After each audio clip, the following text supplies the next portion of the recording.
Good morning. Before I start, John McDonald is over the food courts. Yeah, I know how to shut him up. So he's over there eating.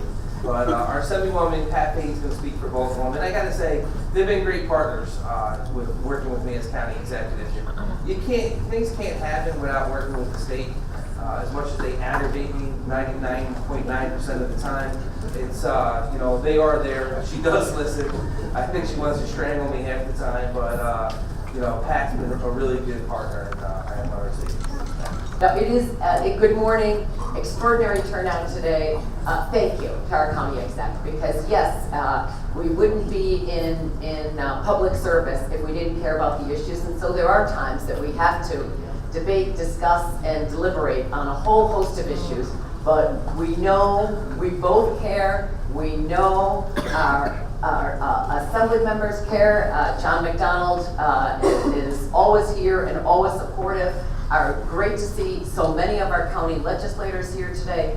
These are such important issues, and we know as we work together, because we always end up coming together, the more we do at the state, county, and local level, the stronger this region is. And it's and as somebody who has very aging and ill parents out of state, I also really appreciate the recognition that that we need these critical services. And I know you've always put it at the forefront of your agenda, so I'm here to commend the work of our county executive and to thank all of you, including all of the vendors in the back. It really is important, and it does really affect our quality of life here in this area. I live just a couple of blocks away, love this community, and love this region. So thank you to all of those. I know what a logistical effort this is to put together, but what a success it is as well. So thank you again, pleasure to be here. Thank you. Pat and John, thank you for partnership. Listen, I do want to thank our Department of Aging for really working to put this together, and to the workers there, thank you for so much. And to all the commissioners that are here, deputy commissioners from all the variety of agencies, from DSS and mental health and health, thank you for being here, because it's not possible without working together. And 4 years ago, we realized as the state was cutting money back, and things were getting tougher, and you had every great organization that's out here today doing one thing with the common goal of one thing: taking care of our seniors and making sure that their quality of life is there for us and for them in the community, but services are there for them in the community, because we have a population of over 60,000 seniors growing that are living longer, that want to stay home and continue on with their quality of life. Well, how's that happen without working together and really giving the services that they're entitled to while they're home? And some of the topics we're going to be talking about today is home care nurses and aides that we're losing. It's a shortage not just here in Albany County, but across the state of New York and this nation, that for some reason we have a shortage in that area, and we have to really educate younger kids to really get involved with that field, because it's a great field. Because I always laugh at the younger generation. I go, look, except these people, seniors, they're playing with their iPhones earlier, which I was surprised. But I always say to the younger generation, put the phone down, stop Googling things, sit with the senior, because you'll learn more from somebody that lived through it than you can read online.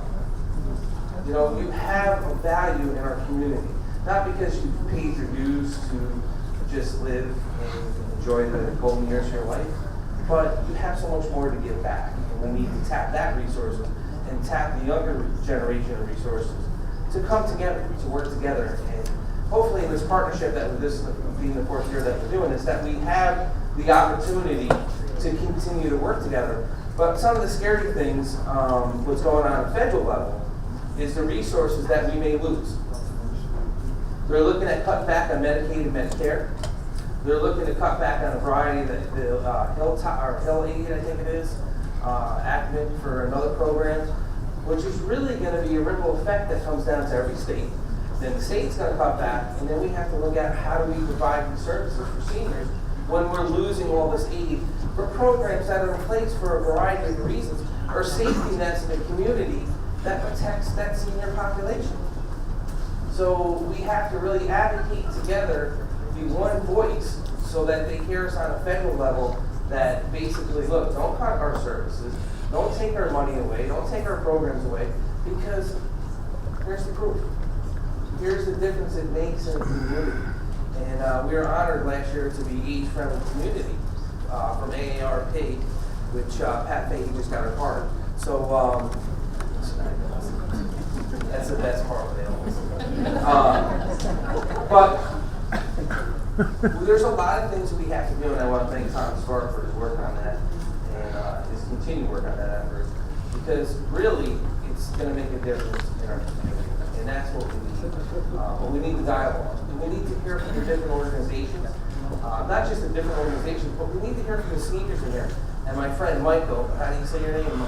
Michael Michelle. Say your name. Come on, don't be shy. I said, say your name. Is that better? My sure name is Joe Barnes. Joe Barnes? Okay. Thank you. And then he said, it's Michael. I said, why did you make me suffer that to say that? You should have just said Michael.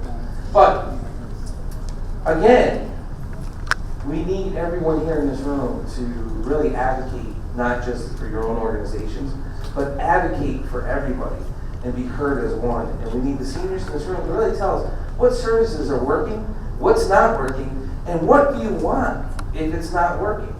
How can we better service you if you don't speak up and tell us what you need?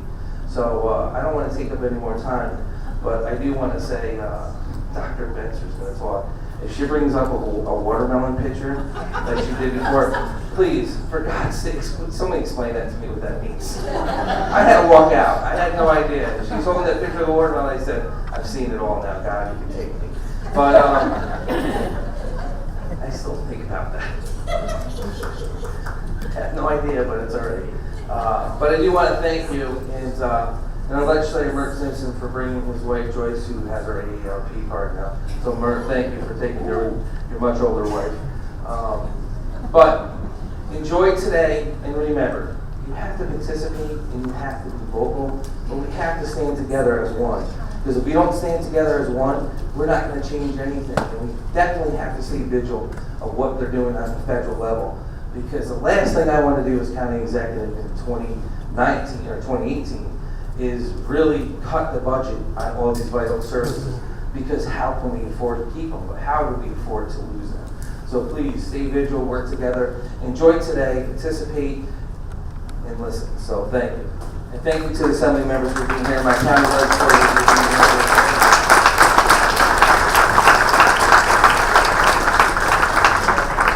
Without further ado, we're going to keep things moving. I'd like to call up our age-friendly Albany County Initiative co-chairs, Dr. Pat Binzer, former Director of the State Office for Aging, Mike Burgess. If you could step forward, watermelons and all. We're going to give us a quick update as to what's happening with age-friendly Albany County.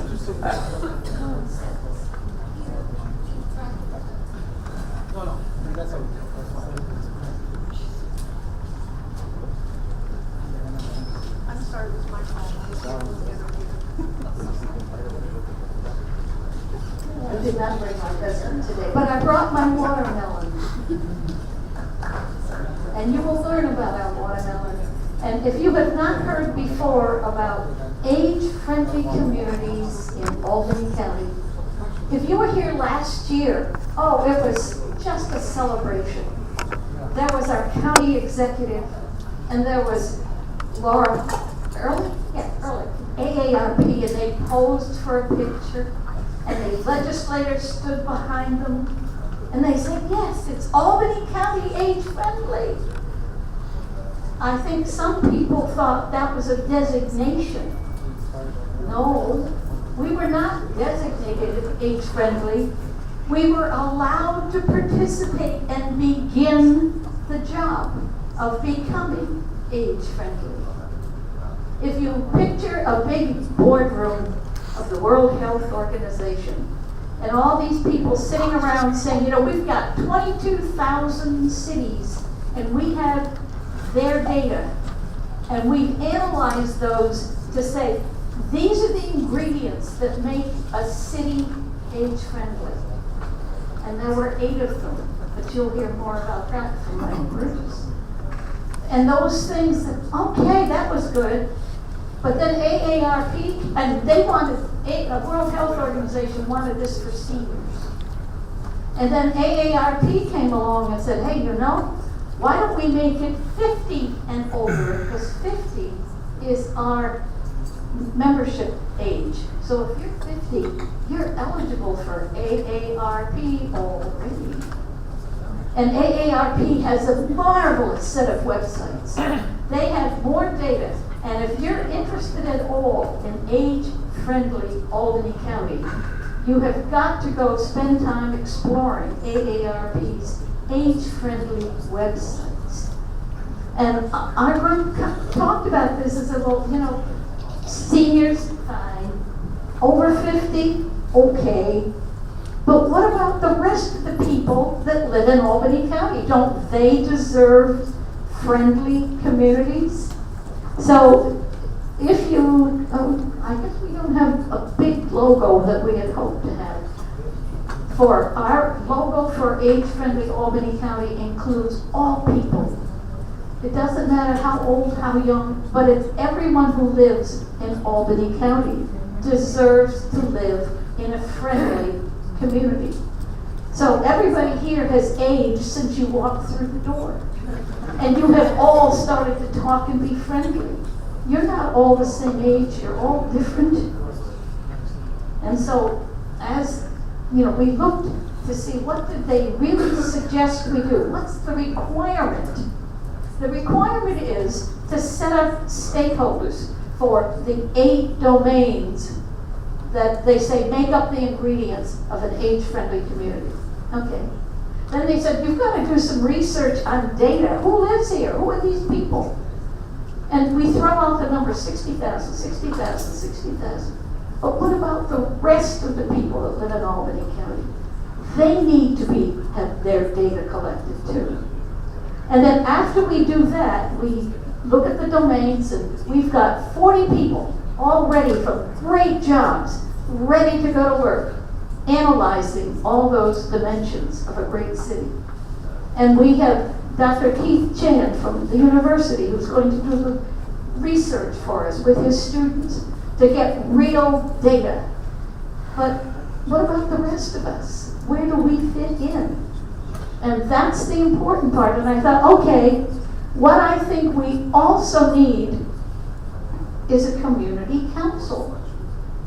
I think every municipality in Albany County deserves to have a part and a responsibility to become an age-friendly Albany County. So we've got a pile of handouts over there for age-friendly community council. And the age-friendly community council will meet 4 or 5 times a year. It will have representation from every municipality in Albany County. It is not a PAC. It is not a political action group. If you're running for office, no, it's not for you either.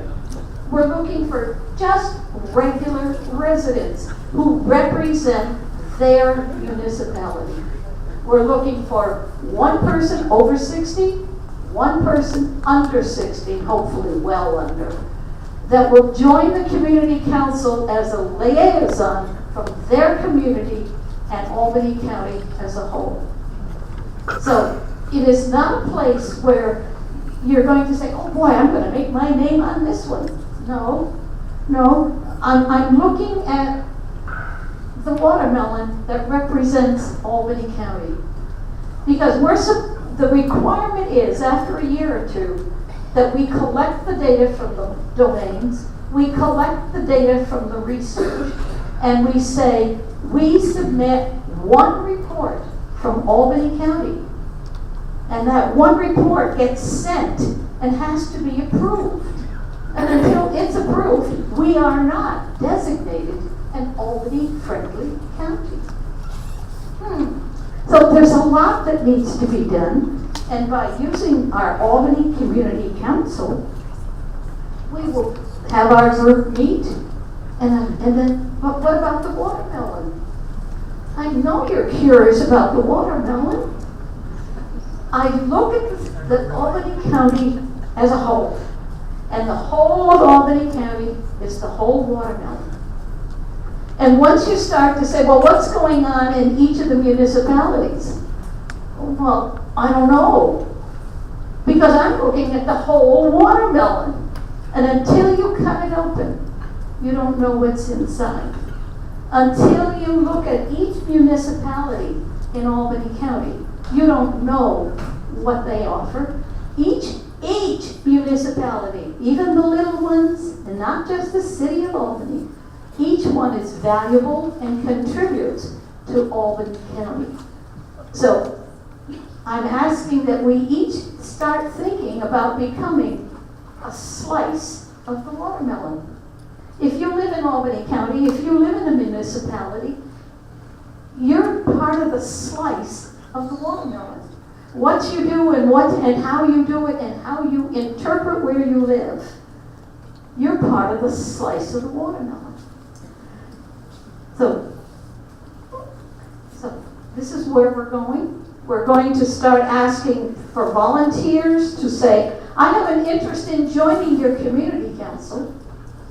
And if you join the community council, you're not going to be part of the domain group. You know, this is to be shared. There's a lot of people. We're looking for just people who want to meet 4 or 5 times a year.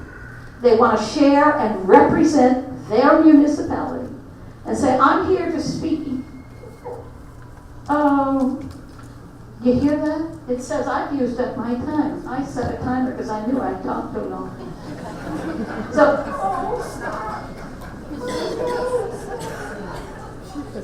if you want to know more about it, Tom Scarf and I will be over at the table talking about my community council. If you're part of the legislature from a municipality, remember you all sent in letters saying, hey, we support this. So you're going to hear from us to make sure you continue to not only say yes, but you get involved. So now I've given all of 5 minutes to Dr. Keith Chen to give you a quick overview of what the scientific data research would be. And he only gets 5 minutes, no more. And then the rest of our time goes to the co-chair, Mike Burgess. Great, thank you very much, Pat. I will try to keep it at 5 minutes. Okay, yeah, sure. All right. So my name is Dr. Keith Chen. I am a professor at the School of Social Welfare at University of Albany. I'm very honored to be here today to talk to everybody about some of the work and some of the ideas I have about the age-friendly community initiatives. So a little background about myself. I'm an assistant professor at the School of Social Welfare. I'm a population health researcher, and my research is focused on Asian Americans, elderly, acculturation, and mental health. So I have 15 years of practice experience as a social worker. I'm also an instructor at the school for a class called Social Gerontology, which I'm very proud of.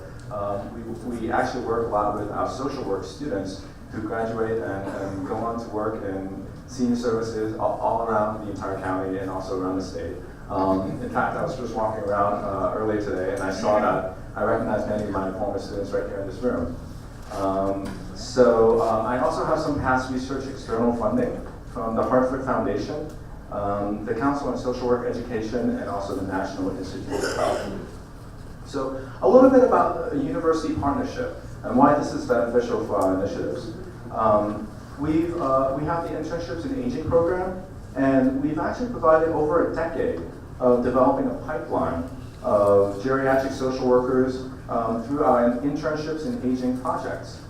So our students who are at the bachelor's level, the master's level, and also the PhD level are trained to provide services in the aging community, conduct policy analysis, and also research. And also the School of Social Welfare, we have a real vested interest in and commitment to community engaged projects as part of our curriculum. So I see this as a multi-phase project because when I first started talking about this, I realized there was so much that we really needed to do, right? But a lot of the information we actually have already.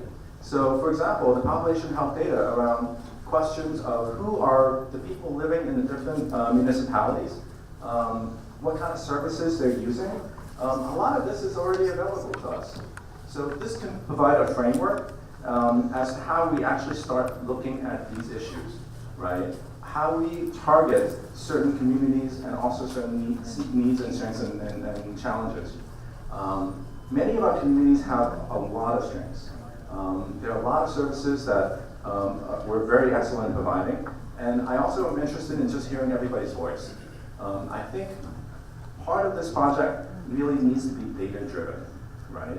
We need to have hard evidence.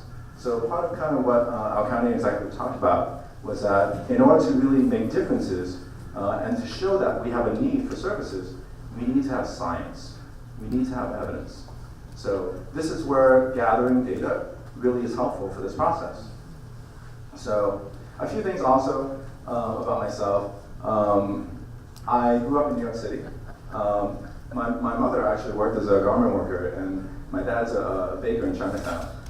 Towards the last years of her life, well, right now my mom's still living and she's retired, but for the last 10 years of her working life, she was a home health aide. It was an industry that a lot of immigrant women also went into. I find it really interesting that oftentimes these are the direct service providers who are also oftentimes in need of services themselves. So I have a personal interest as well as a scientific interest in this project, so I'm just really honored to be here. So, yeah. Are there any questions for me? How much time did I take up? Okay, 5 minutes. Oh, okay, half a minute. All right. So anybody have any questions? Okay, that would be perfect. Oh, we have, okay, all right.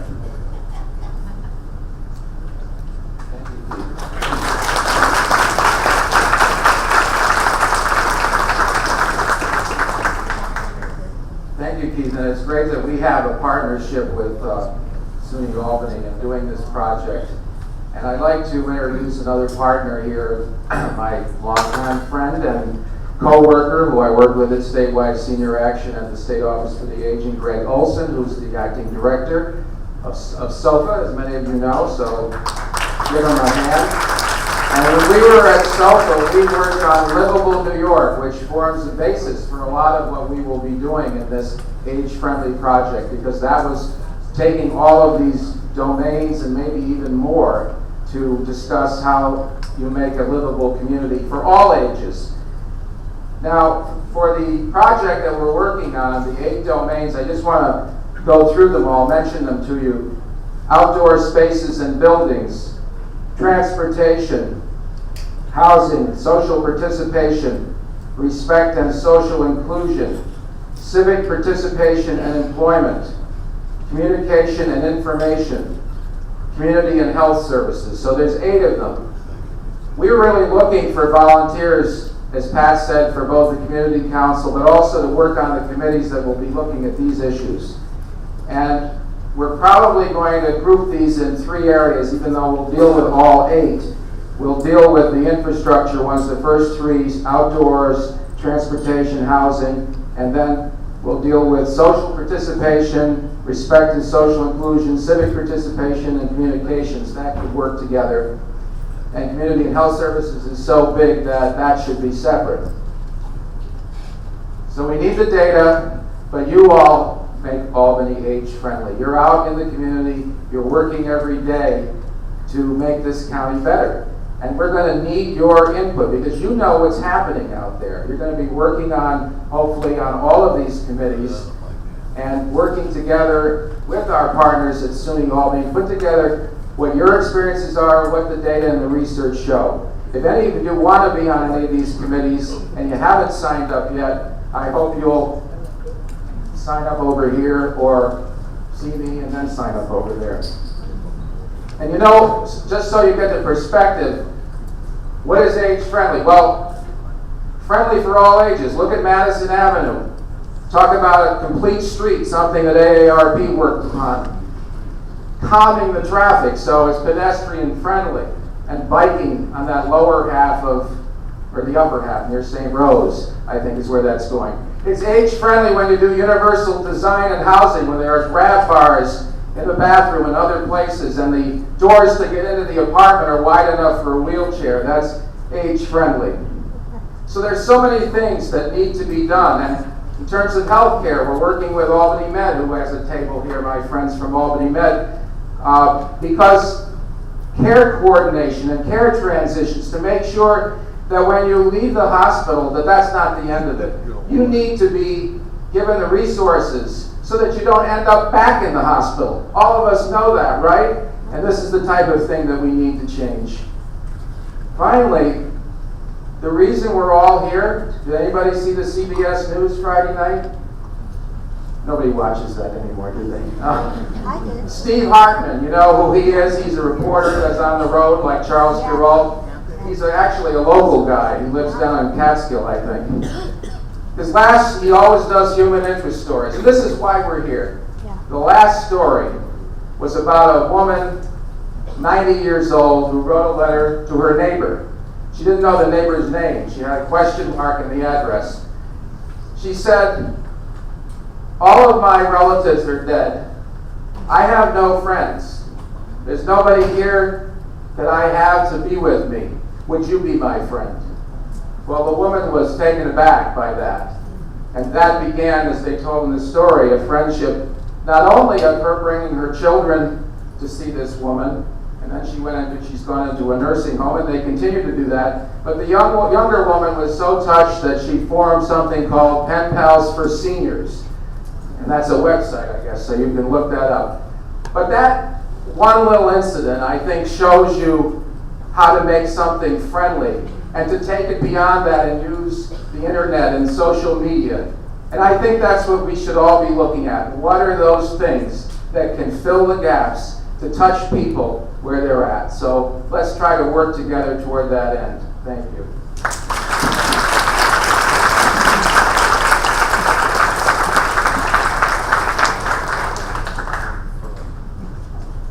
Thank you very much, Pat, Mike. Three, actually, Tom Scarf included on the Age Friendly Albany County Initiative, three of the hardest working people. They really do work tirelessly on this effort. Real quickly, would like to recognize we had a late arrival. County Legislator Wanda Willingham has joined us. If you want to wave, just say hi. Thank you for coming,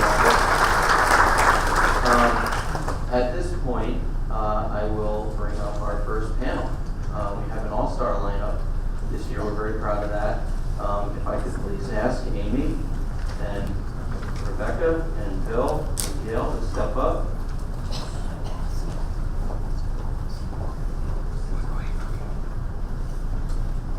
As the county executive had mentioned, there is a lot happening right now, not only at the federal level, also at the state level, local levels. There's never been a greater time for senior citizens to learn how to help advocate, and that's really what this is all about. It's very difficult. It can be it's a strange subject.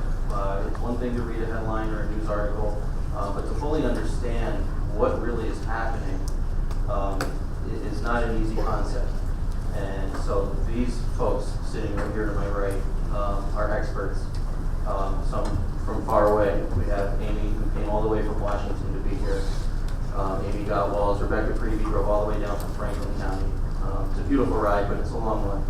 And so thank you so much. And Bill and Gail, your expertise, we're so looking forward to that with statewide. So with that, Gail, I will ask you to start us off. Good morning, everybody. So, I'm a little fatigued, and it's not because I didn't sleep well last night. It's that every day I wake up thinking what craziness happened in Washington since I went to sleep the night before. So how many of you are having the same feeling? All right, so let's try to make some sense out of this and give us some areas where we can convey the projections that we're seeing, the ways that you all can be involved, which you'll hear more about on the second panel. And the importance of what the county executive said is, we really need to have one voice, and that voice is to preserve the dignity of older Albany County residents as we age, and as we age in place, in community, and talk about vital aging. So, next slide. So I shout out to the New York State Office for Aging because they have done some really splendid work analyzing projected demographics.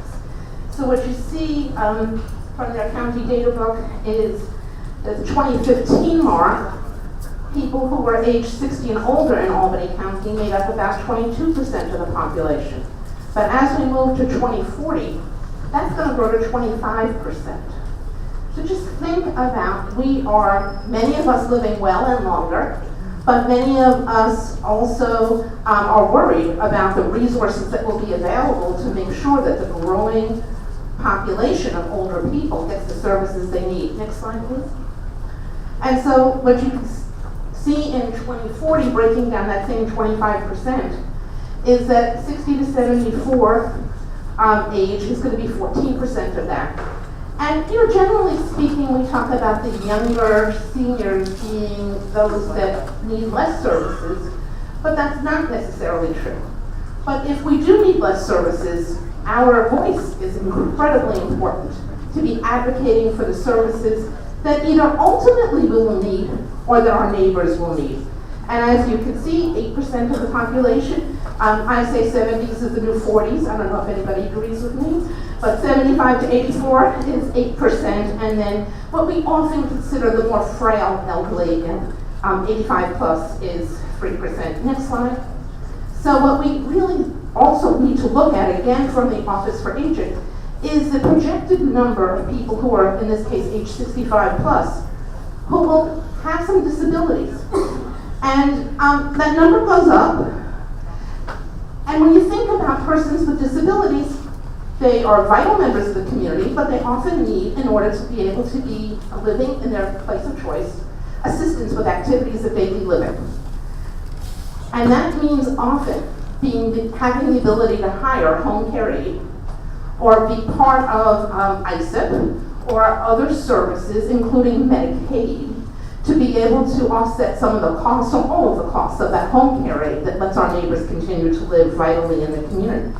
And so we'll hear today about the home care worker shortage and concerns that we have to make sure that we have the supports that we need in the community. This is a very complicated slide, and it is on our website, but what we did is some research with some partners at University of Massachusetts and the National Council on Aging. Statewide Senior Action Council did research on New York State to say, what does it take in each county? Research with a small R, doctor. What does it take in each county of the state to be able to live in your own home? So I'll just give you some examples. If you look at this set towards the left, an elder person, someone age 65 plus, an owner without a mortgage in Albany County, we estimate needs almost $22,000 a year to live on. If that owner has a mortgage, that number is $32,000 plus. If a couple and not a single person, instead of $22,000, we're looking at $32,000. And likewise, an owner with a mortgage, the furthest right column, we estimate needing $43,000. That's a couple. So what does that mean? That means that we need to have the resources in order to be able to continue to live in our homes. What the breakout is between renting and home ownership versus having your mortgage still something that you owe. And it's important when we look at this to say there are people well above the federal poverty level who might still be living rather close to poverty, especially when we know that part of the largest amount of many seniors' income comes from Social Security. And if the average Social Security is about $14,000 a year, and if your living costs as a single person, and we know, the demographics also that mostly this is older women who are poorer, living alone, than older men or couples. But if you look at, you need $21,000 to live on, and your income essentially is 14. So there's a gap there. that needs to be filled, and it needs to be filled by services like that from the Albany County Office for Aging. Next slide, please. And this just shows you the breakout of Social Security income. 45% of seniors, the majority of their income comes from Social Security. Next, Chen. And I'm bringing this up because when I speak with seniors and seniors speak with me, I know that the things that they care the most about, or that they tell me they care the most about, are being able to live with dignity, and that Social Security, Medicare, and Medicaid are vital parts of that. So across the country, people were polled about Social Security. And what you can see is the country, we the voters, support continuing and improving Social Security. It doesn't matter what your party affiliation is, it doesn't matter how you vote. Next slide. But what it does matter is what they say in Washington. And I don't want to use this as something to scare you about your checks tomorrow or your checks next year. But I do believe that fear is a great motivator. And we need to talk about advocacy, which you'll hear about in panel 2. But why Social Security income is so important. In the House of Representatives had an outline, a platform agenda of various issues that they wanted to work on. Medicare, Medicaid, Social Security, and a host of other things. And so what I'm sharing with you here is that the chair of the House Social Security Subcommittee has, put it on the table, has introduced a bill. And they talk about this in terms of saving Social Security. I mean, how many of you have heard Social Security is going broke, so we have to do something about that? Well, that's only true if that's your perspective, right? Social Security is not going broke. There are funds there to provide most of us with most of what we need. And there are very clear fixes that Congress can do to address this. The proposal that Congressman Johnson is proposing is not the fix to save Social Security, even though those are the words you're going to hear. So listen, read between the lines when you're reading the newspapers, and really think, is Congress still listening to us as Americans? We want to preserve Social Security. Next slide.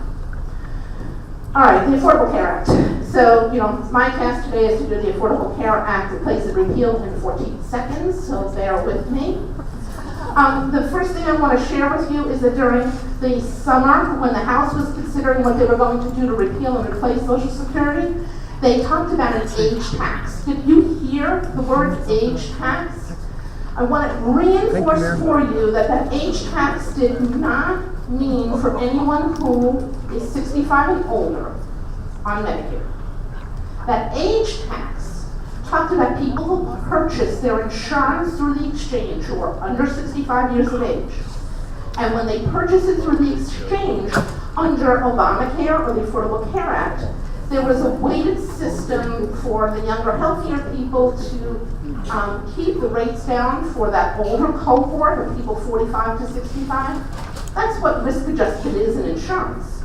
The Affordable Care Act talked about an age tax because they changed the weight. And the weight change would have meant much steeper premiums for people 45 to 65. So hold that thought because I'm going to come back to it.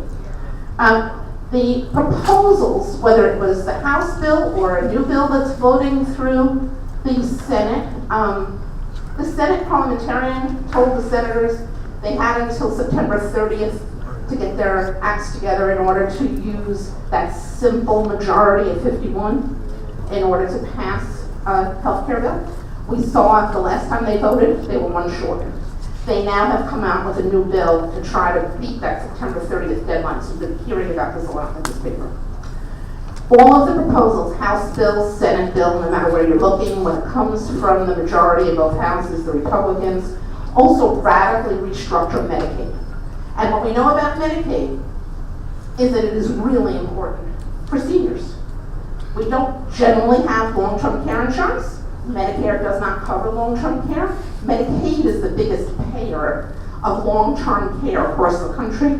And New Yorkers either have been able to qualify for Medicaid or spend down to have that level of coverage for when they're in the nursing home.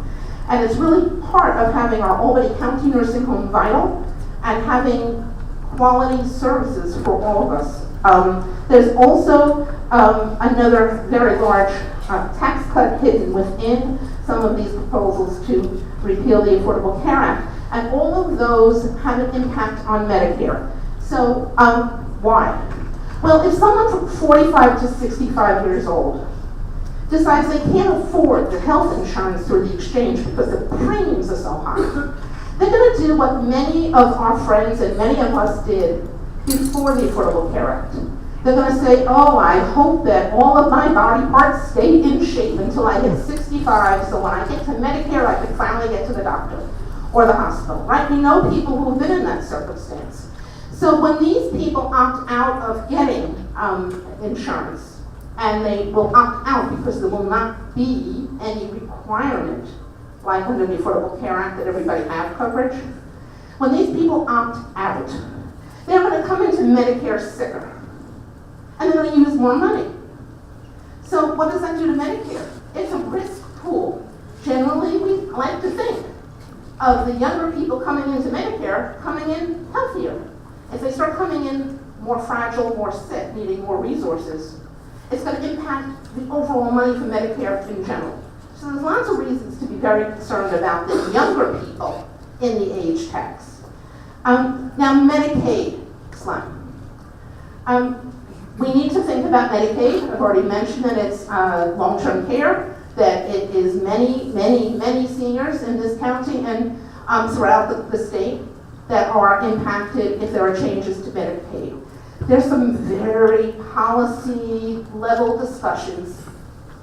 I don't do that in 14 seconds. But they are changing the way people qualify for Medicaid so that less money from the federal government will come to the state. They say things like, well, we're just, going to guarantee you're going to get this much money based on how many people are in Medicaid today. But that doesn't look forward to tomorrow. Now go back to the slides, right? We're going to have an increase in the number of seniors. We're going to have an increase in the number of persons with disability, probably using Medicaid in some form or another at some point. If we're using today's dollar figure, what happens 5 years from now?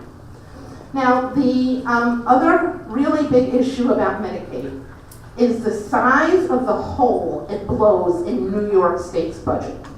And there have been varying comments about how big that will be, depending on different provisions in each of the bills. Next slide, please. But this Cassidy bill, this is the bill that I mentioned that the Senate is trying to get through before September 30th so they can have 51 votes instead of 60 to move it forward. I have to tell you something, I'm going to check the slide. Is it because when I was doing this the other night, I was copying and pasting and the analysis from the Center for Budget Priorities said this number is in millions. And I went, oh yeah, we'll throw a couple of zeros on. It didn't dawn on me how many zeros there were. So for the country, we're looking at 80 billion, am I saying that right? And across the country as a Medicaid cut. And for New York State, by 2026, we're looking at almost 19 billion. What does that mean? New York is absorbing the majority of the cuts. And there's lots of reasons for that. Some political. You would be shocked to hear that. But there are lots of reasons for that, and it's why it's so important, no matter what else is going on, to say, no, we can't absorb these cuts to Medicaid. Because then we can't have the kind of services in Albany County of money that we get from the federal government and money that we get from the state government, because there's too big a hole in the budget to figure out how do you fix that. Next slide. Now again, I don't want to scare you about tomorrow or the next day, but back in the Ryan, the Speaker of the House, putting together a platform of what he wanted to do, he talked about changing Medicare. He talks about vouchers for Medicare. Now there's no bill out there that does that, that's moving yet, right? This is not attached to the Cassidy bill that we see. But I wanted to just share with you my thoughts on this. So this is a great source, Kaiser Family Foundation. On the furthest left, you'll see that the total Medicare spending it's about $13,500, out of which the bottom part, the feds, Medicare, your money, pays about $8,000. And you, out of your own pocket, pay about $5,600. That's the current scenario. Now switch over to the far right. Under the proposals and policy platforms that Congressman Ryan has proposed, that bottom number, look at that, the government continues to put in about $8,000. What happens to what you put in? Instead of $5,600, it goes up to about $12,500. That would be like a little bit more than 100% increase of what your out-of-pocket costs for Medicare will be, under what would be proposed under the House Speaker's leadership. Next slide, please. Now, Kaiser has done a really nice job of explaining that within income security, within retirement security for all of us. If you then look at the same numbers that I just talked to you about, right? And I have copies of this. I'll leave it on the table in the back if you want to take it with you. The left side is under current Medicare, and 22% of the average Social Security check goes towards healthcare costs, your healthcare costs.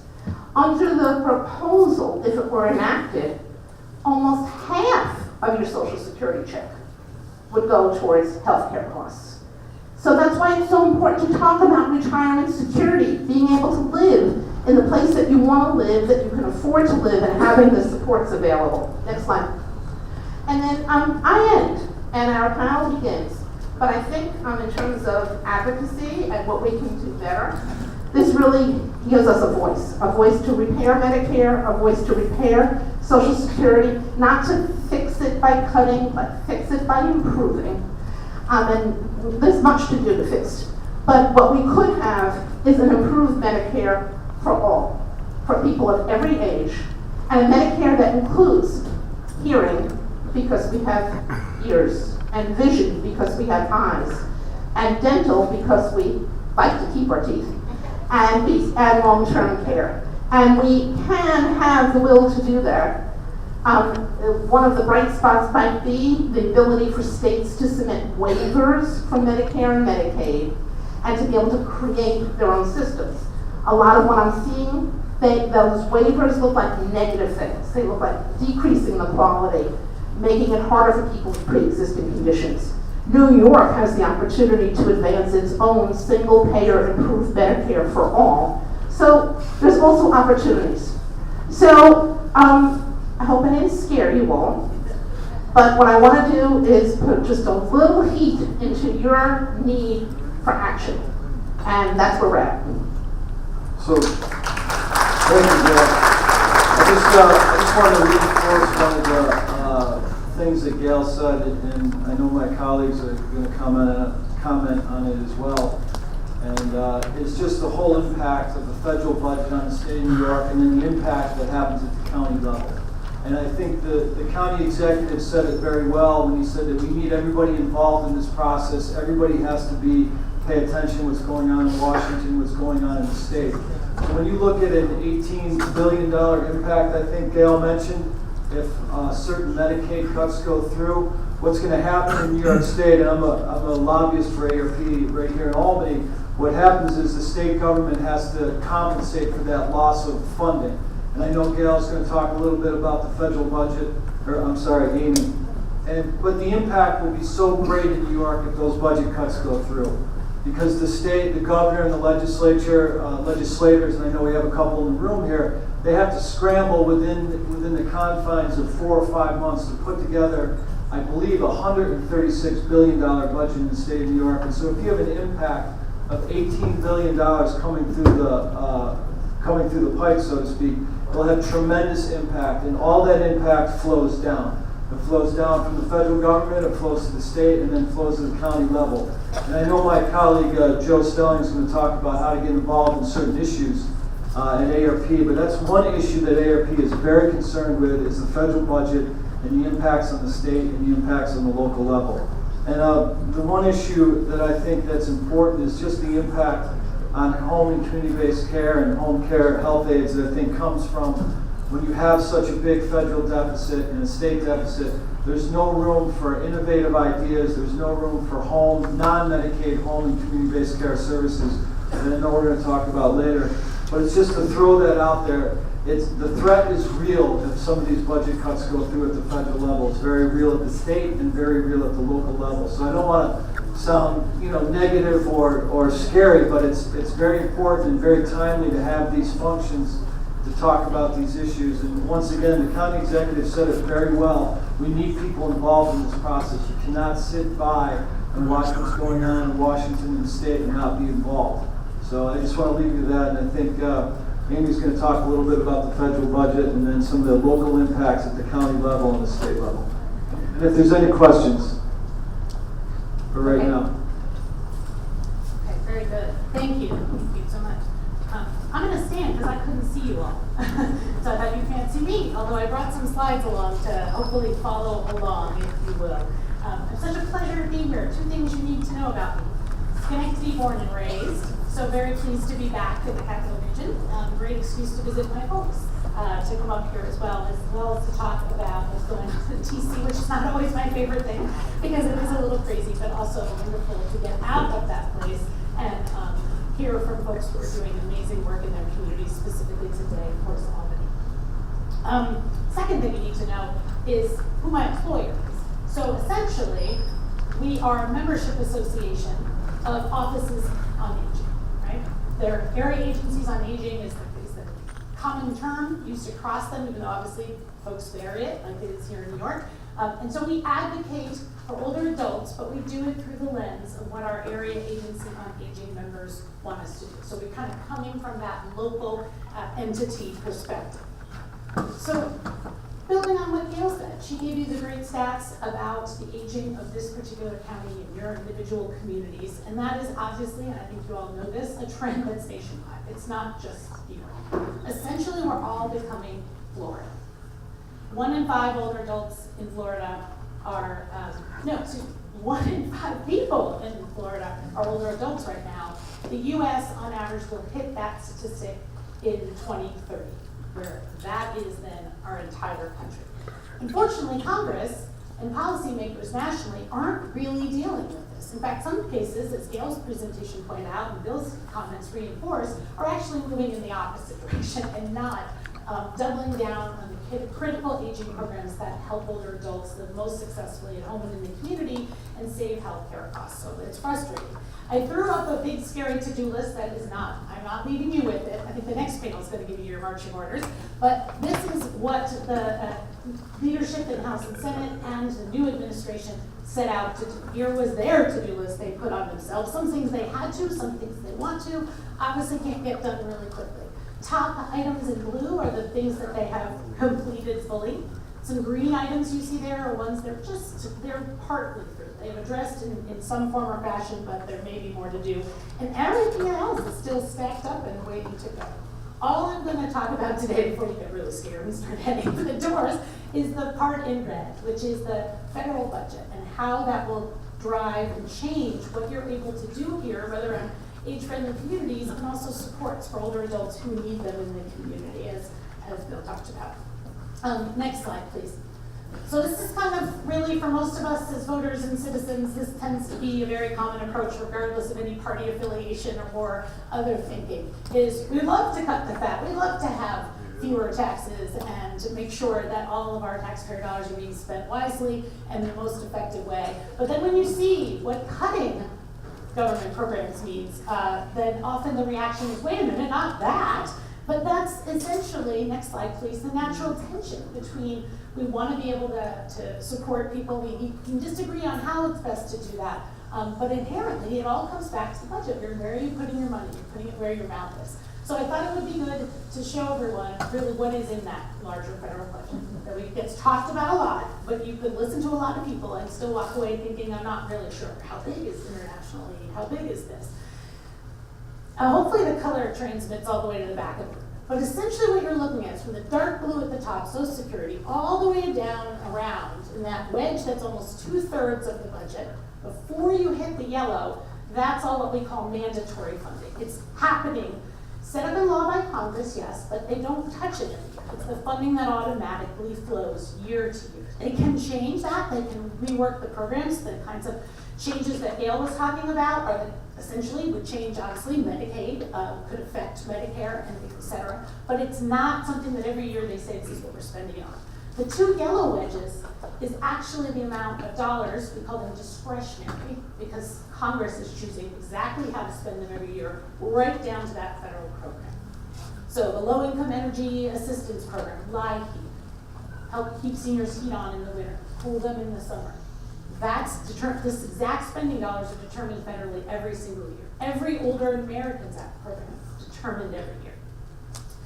Then at the little gray wedge at the top, that's the interest we're paying on the federal debt. Okay? So essentially, Congress is just affecting that particular, the yellow wedge every year, and that's what we're driving down on. What's in the yellow wedge? Next slide. I'll just do this briefly. I just thought it was only fair if you had a sense of what was in those yellow wedges. Because one was defense spending, so that's pretty straightforward. The other wedge was like everything else, non-defense discretionary. Talk about a DC wonky term. But this is what it means. It's everything else you can think of that the federal government does. Federal education support, the Environmental Protection Agency, NIH, and the National Institute on Aging, and all the research that the federal government supports. Education and training, transportation, all that infrastructure spending that states and counties rely on, all of that other federal spending is in just that wedge. That's about 16% of the budget, non-defense discretionary. So real quickly, in the next slide, sorry it's a lot of words, that's really boring, but I just want to make sure we're all clear on what that federal budget process is. The president does release a budget blueprint, usually in February. When you're a new president, they give you more time. And President Trump, being not traditional president in any way, shape, or form, even did it a little more differently and had two different budgets. He kind of gave us a foreshadowing of some terrible cuts, and then he came back a few weeks later with more details on his cuts. But he doesn't have the power to then implement that. That's Congress's job. So Congress is supposed to then look at the president's budget, ask questions, call in the secretaries of the different departments if they have questions in a hearing, and then they say, okay, what House decides what it thinks that the budget should be. Now, it should affect that entire first pie that I showed you, everything, the mandatory and the discretionary spending, but it most of the time does not end up affecting anything except the yellows. Then they technically could agree and they would pass this agreement and then they would move forward and get down to the nitty-gritty of the yellow wedges. However, they hardly ever bother with that. They start down it, they use it as a political exercise, but it's pretty rare that they end up actually doing something like that, with a few exceptions. And they certainly, if they do it, don't do it on time. Gail referenced the need to, one of the reasons that healthcare bill, Grant Cassidy sort of surged forward here, is there's an urgency because they have to do that by the end of this fiscal year, FY17, to be able to use that budget mechanism that makes it easier for them to pass. That's last year's budget mechanism. They finished this federal funding on that in April. They're just kind of using that tool they have because of very arcane Senate budget processes to be able to do that. So they don't have to agree on that bigger piece. What they do have to do, next slide, is then get down to those two yellow wedges. What are the specific funding levels for this? And they divvy that up. There are 12 committees in the House and 12 committees in the Senate who sit down and actually write those bills with thousands and thousands and thousands of line items saying, this is how much should go to this particular branch of the Air Force for this particular thing. This is how much should go for transportation and in-home supportive services and case management under the Older Americans Act, Title III. Very specific line items. They're supposed to get it done by September 30. There's that date again, because that's the end of the previous fiscal year, and so you'd like to have money to spend on October 1, and states and localities certainly would, but they hardly ever get to that point. In fact, that budget deal that was getting talked about a week or so ago, in that President Trump surprised everyone and supported the Democratic proposal to have basically a postponement of deciding anything, but to buy them time until December. They got that done because if they didn't do it by September 30, if nothing had happened, that's when you drive a government shutdown. So next slide, and I'm not going to dwell on this too much, but what I want you to know is that it's not just the terrible cuts to a lot of important aging and community programs that were proposed in the president's budget that are the budget threats that get to what Bill was talking about. If the money doesn't come from the feds, what does that mean for you at the state and local level? It's also a round of austerity in the federal budget for the past several years, really since 2011. There was the recession, and the government, of course, upped spending to be able to respond, and that got people who were very fiscal conservatives to talking about the debt and the deficit and drive it down. The problem is, in a nutshell, so we don't have to do too many more slides and bore you guys, the nutshell is they didn't look at the whole budget. They did not look at the whole budget, and they did not look at the revenue side of the equation. It's revenues, fees and taxes. They didn't say, gosh, we've got this aging population, so Social Security and Medicare, whoa, look at our long-term projections. Well, we could, and he was absolutely right, we could fix the long-term problems Social Security has much more easily than people believe. But Medicare's a big issue, Medicaid's a big issue. So what do we do about it? Let's have a holistic conversation, let's put everything on the table and say, well, what do we want to be? How do we want to treat our older adults, people with disabilities for these services? And then decide. Instead, out of all of those budget conversations, those entitlement or mandatory programs weren't touched. You already know now they're 2/3 of the budget. So you're already limiting what you're changing. And it's not like I'm proposing cuts to those at all, but you need to look at it. And then there were a few taxes raised on the wealthiest individuals at the time that they came to these budget deals. And so there was a little bit of revenue, but not, honestly, not in a balanced approach. Can you do the next slide, please? So what that really meant is we have reduced the deficit because of, the deficit, not the debt. Since those 2011 austerity measures went into effect, they passed a law and they basically tied their own hands and said, when you're in your 12 committees and deciding those line items, we're gonna tell our future versions of ourselves to reduce, we're gonna cap what they can spend. And so most of that austerity has come from program cuts. So when you're feeling it and saying, why in the world aren't these programs growing when the need is growing and the population is growing, it is because of this law Congress passed in 2011. It's what led to the sequester, remember that crazy term? It's what led to this austerity where a victory is now when you have level funding programs. When we're not going backwards, we're thrilled. And that's not appropriate given what we know about the demographics. So next slide, please. And then what this has meant is obviously translated into reduced spending on those two yellow edges, particularly vulnerable, the non-defense discretionary, since now we have a White House who's very keen to actually stop the austerity on the defense side. And who's going to absorb that? It's not going to be the blues, it's going to be the other yellow edge, and it's going to be the programs we all care so much about. So next slide. Where are we on the budget? This, I swear, I'm almost done.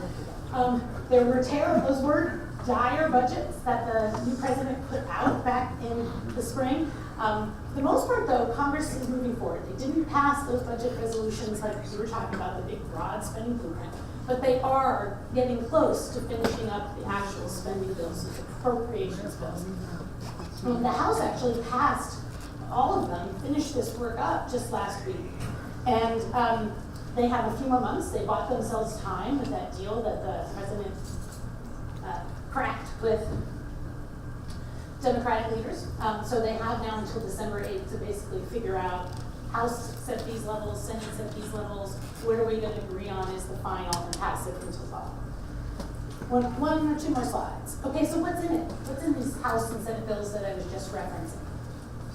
The House bill, flat funds, that means level, that means you don't get $1 more despite the need, cost of the delivering services, more seniors who need them. Flat funds most Older Americans Act programs. Flat funds Senior Corps, that's good, that was zeroed out to be zeroed out in the president's budget. Flat funds LIHEAP, I mentioned that program before. It cuts one Older Americans Act program that is job training and community service through that job training for older adults, run by the Department of Labor at the federal level. Elder Justice it trimmed.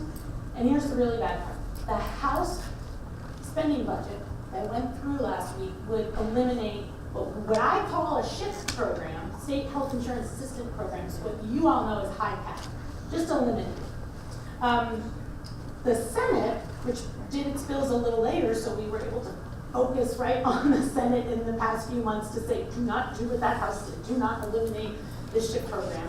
Thankfully, they listened and they level funded. You see what I'm saying about victory is level funding in this environment, and so that bill is better there.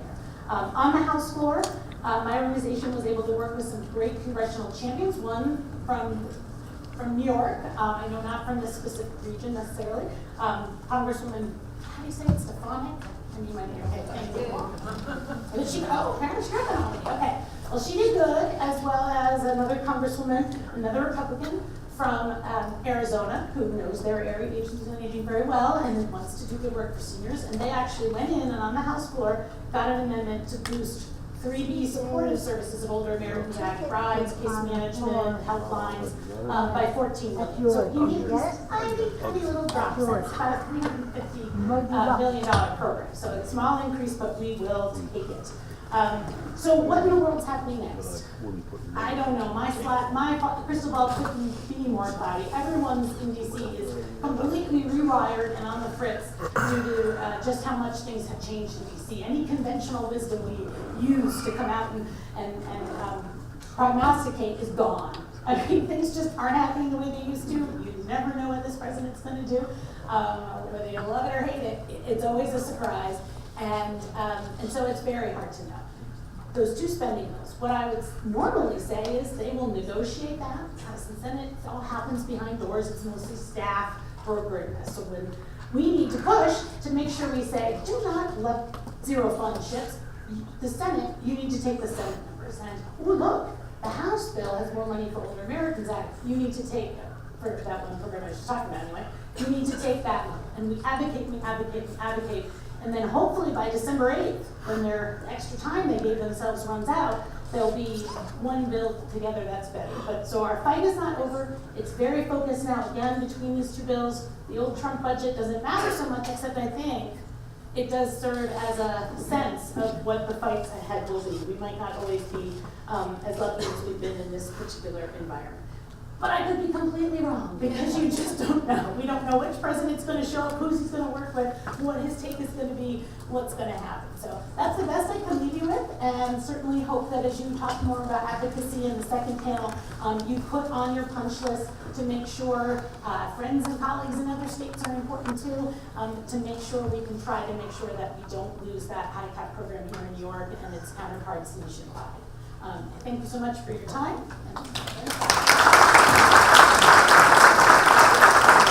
I'm just going to comment briefly on the flat funding at the state level. We've heard there's flat funding at the federal level, but I just want to talk briefly about flat funding at the state level and then the impact on counties that I think Rebecca and Gail will comment on as well. So I guess I just want to ask the audience a general question. How many people in the audience do caregiving for a loved one or a family member in this county? And it's there's a lot of caregiving going on in the state of New York, and ARP, and I believe the State Office for Aging, Greg Olson's here today, so I want to recognize Greg that we agree with the State Office for Aging. There's about close to 3 million caregivers in the state of New York right now, and we have calculated, and I believe SOFA agrees with us, that dollar amount is worth $32 billion in New York State. So if you think about that, all the caregiving, and it's usually done by family members, keeping that elderly person or spouse in their home and out of an institution that we all know is paid for by tax dollars. The worth of that service is worth $32 billion. But then when you look at that dollar amount and you look at flat funding at the federal level and you look at flat funding at the state level, we are accumulating waiting lists in New York State for people trying to access caregiving services from the county level.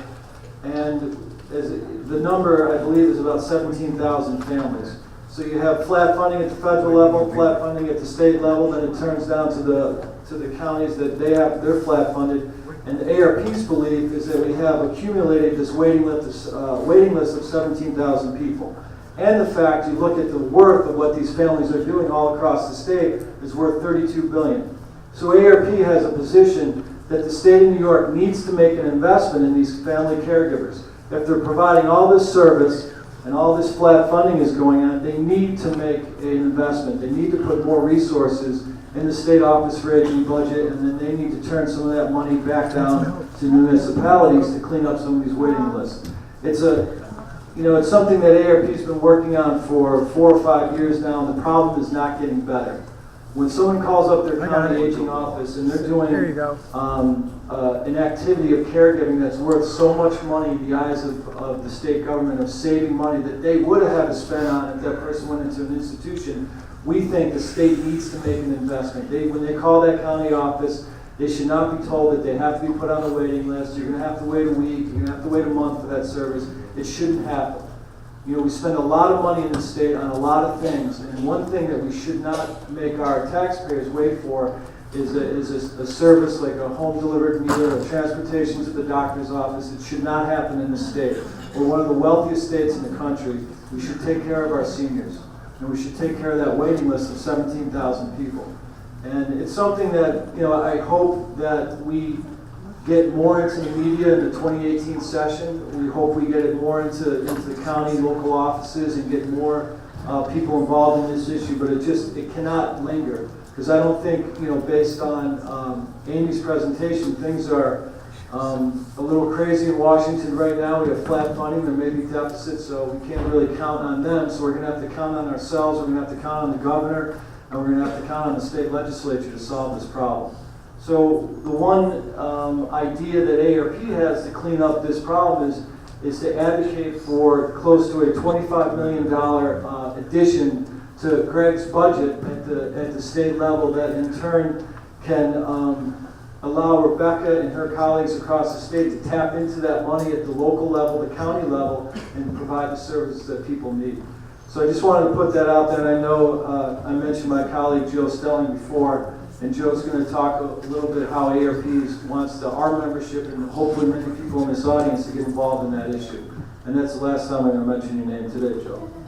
So I'm going to just turn it over to Rebecca, who I think has obviously a very unique experience from the local level of what happens with flat funding and other services.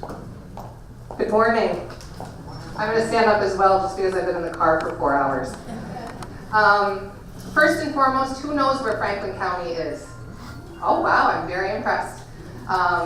So basically I had done a couple of these presentations, and Scott Siegel from Albany County actually approached me and wanted me to come speak to this group to really talk about what are we seeing across the state as far as concerns.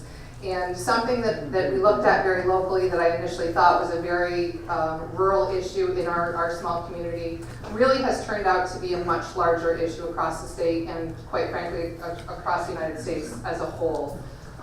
So part of what we've looked at and part of what we touched about today is that we do provide services to people that are over that benchmark for Medicaid. So local area agencies on aging are actually able to provide home care services, which are really important and really has shown over time that we keep people out of institutions with that funding. The problem has become the actual workforce that provides that service is just not available, and we've seen it. In my county, we have about 51,000 people, about 9,800 are senior citizens. We provide home care services to about 150, and each week that I authorize that care, we have hours that go unfilled. And that's something that is bothersome not only from my position, but also from a caregiver perception. It's really difficult to go to work every day if you don't know if your home health aide is going to show up. And those are all economic items that we really need to look at. Part of what we also did is we partnered with Mercy Care for the Adirondacks, which is a small not-for-profit volunteer organization, and Statewide Senior Action to really take this across New York State and take a deeper dive into all payer sources. So this is not a Medicare issue, it's not a Medicaid issue, it is not a private pay issue, it is a global issue. It has touched people that are poverty-stricken and also very wealthy. We have retired physicians in our area that can't get a home health aide to go to their home. And it is something that is impacting global budgets in a much more significant way. We're putting people in institutional settings, we're bringing them to emergency departments when they don't belong there. They are being denied observation status and being released from hospitals at a private paid rate simply because they don't have someone to provide custodial care. And it's something that really, in the course of the past year, has gotten some attention by New York State. There were 2 marathon assembly hearings held, one in New York City, one was held in Albany. Both of them went well over 10 hours and had people testifying from across the spectrum. So it was the disability community, it was the aging community, a lot of self-advocacy groups, and it really brought attention to the fact that this is something that is the backbone of caregiving. It is one of the most important services that we are able to provide for people, and it is the one service that is going to save the national, federal, and state governments money on an ongoing basis, because if we can't care for people in their home and community-based settings, the burden on institutional care, and the cost of that care is astronomical, and it will continue to kind of impact us as we go. So it was one of those things I think Scott really wanted to show that counties working together across New York State are really able to come up and look globally at issues that we're all facing, even though our two communities are so very different. So again, it's something that we will continue to advocate for. There needs to be a living wage, there needs to be a career ladder, and people need to feel valued in what is one of the most amazing occupations that there is. Thanks.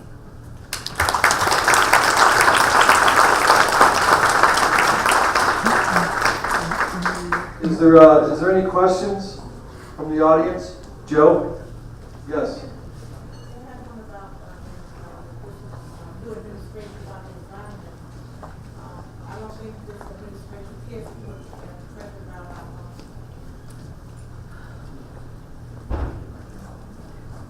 My name is Pat. I live in Albany. I have a question about the environment, and I know some of the budget goes toward the environment also. So I know I've heard a lot about the new people we have in Washington now, the president don't care that much about the environment. So I was wondering what issues are being taken to take care, make sure our air is clean, our water is, we be able to drink our water, and things of that sort. Yeah, okay, great. Well, that's not my specialty. I personally have concerns about that, watching some of the most, well, let me say this. On the to-do list, right, one of the things that was checked was that there were secretaries, high cabinet level positions all filled with this new administration, who has been, for various reasons, a little slow in filling its leadership positions. No one's quite sure what that is. The administration would say, Democrats were standing in the way of some of these nominations, which is in part true when it was cabinet level, less so at the lower levels. But there is a huge leadership vacuum in DC in all of these agencies. You'd be shocked, it's like 4,000 political jobs that a president, up to like 8,000 if he or she wished, but there are at least 4,000 that you really need to nominate, go through that vetting process, not all of whom are confirmed by the Senate, but multiple hundreds are confirmed by the Senate. So you have a lot of leadership vacuum. This is just me reading good newspapers like the Washington Post, New York Times, but there definitely has been, I think, the most let's really remake government from the inside out at Environmental Protection Agency, more than any of the other cabinet and departments across the government. I think that's safe to say. They have, whether you love it or hate it, they have been most sending people in and reworking and moving staff out. But I really don't have expertise in the policy issues you raise. I will just say, despite that, we certainly think that builds into age-friendly communities, doesn't it? If we're going to have increasing disasters and older adults respond differently to changes in weather and environment and have different needs, like the tragedies we certainly saw in Florida when AC goes out. So in that sense, we care about that, but I can't answer your question fully. But you want to take on it?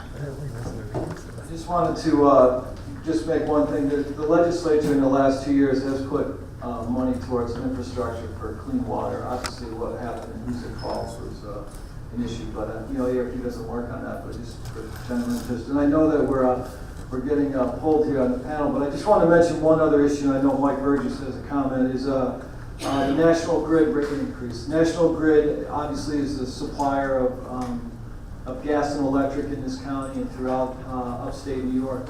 And Grid is trying to raise electrical prices by 17% and 20% for gas. It's a double-digit increase all across the board. If you use both of those services from National Grid, it's going to increase your utility bill by $200 a year. So when we talk about age-friendly, we talk about people living in the community, ARP works on utility issues because it's money directly coming out of your pocket. And you mentioned LIHEAP, that it was flat funded or needed to be cut. And it's cause for concern. But what I wanted to say is that we're doing everything we can to try to stop this increase. And we don't think it's a fair increase. We don't think it's a justified increase, and we're trying to stop it. And there's going to be, in the next panel, I believe there's a 1-800 number that people can call, and it will go directly to the Public Service Commission, and you can voice your opinion. You can send them a letter to try to stop this rate increase. It's something that we believe that, as I said, it's not justified, it's not fair, and it needs to be stopped. And the only way we're going to stop this is people calling up that number and telling the Public Service Commission not to do this rate increase. And I think it falls directly in line with what was said today about age-friendly, staying in your homes as long as possible, because you can't stay in your home unless you can pay your utility bill. And if you don't pay your utility bill, they're going to terminate your service, and then you're in a lot of problems. In fact, National Grid terminated 66,000 people last year for non-payment, and now they're coming, into New York and saying we want a double-digit increase, and we don't think it's the right way to go. And I know I'm holding up Mike and the panel, so. No, I just have one comment. I think that all of the state, federal, and advocates, we have to put immigration on the agenda, because the healthcare system and the caregiver system is predominantly or largely dependent on immigrants in this country. And we have to accept that fact, and we have to be part of that, because if they take away the ability to come into this country, the whole healthcare and aging network is jeopardized.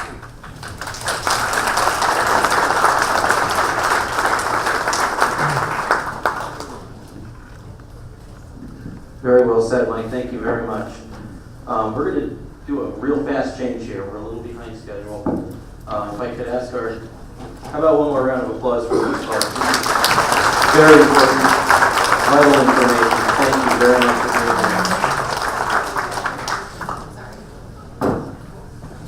I'm going to change these name tags real quick. I'm going to ask our second panel to come up, if they please could.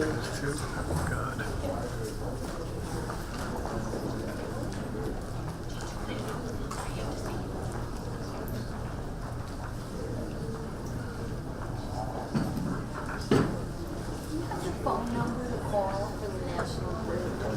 Remember he mentioned about the National Grid going up?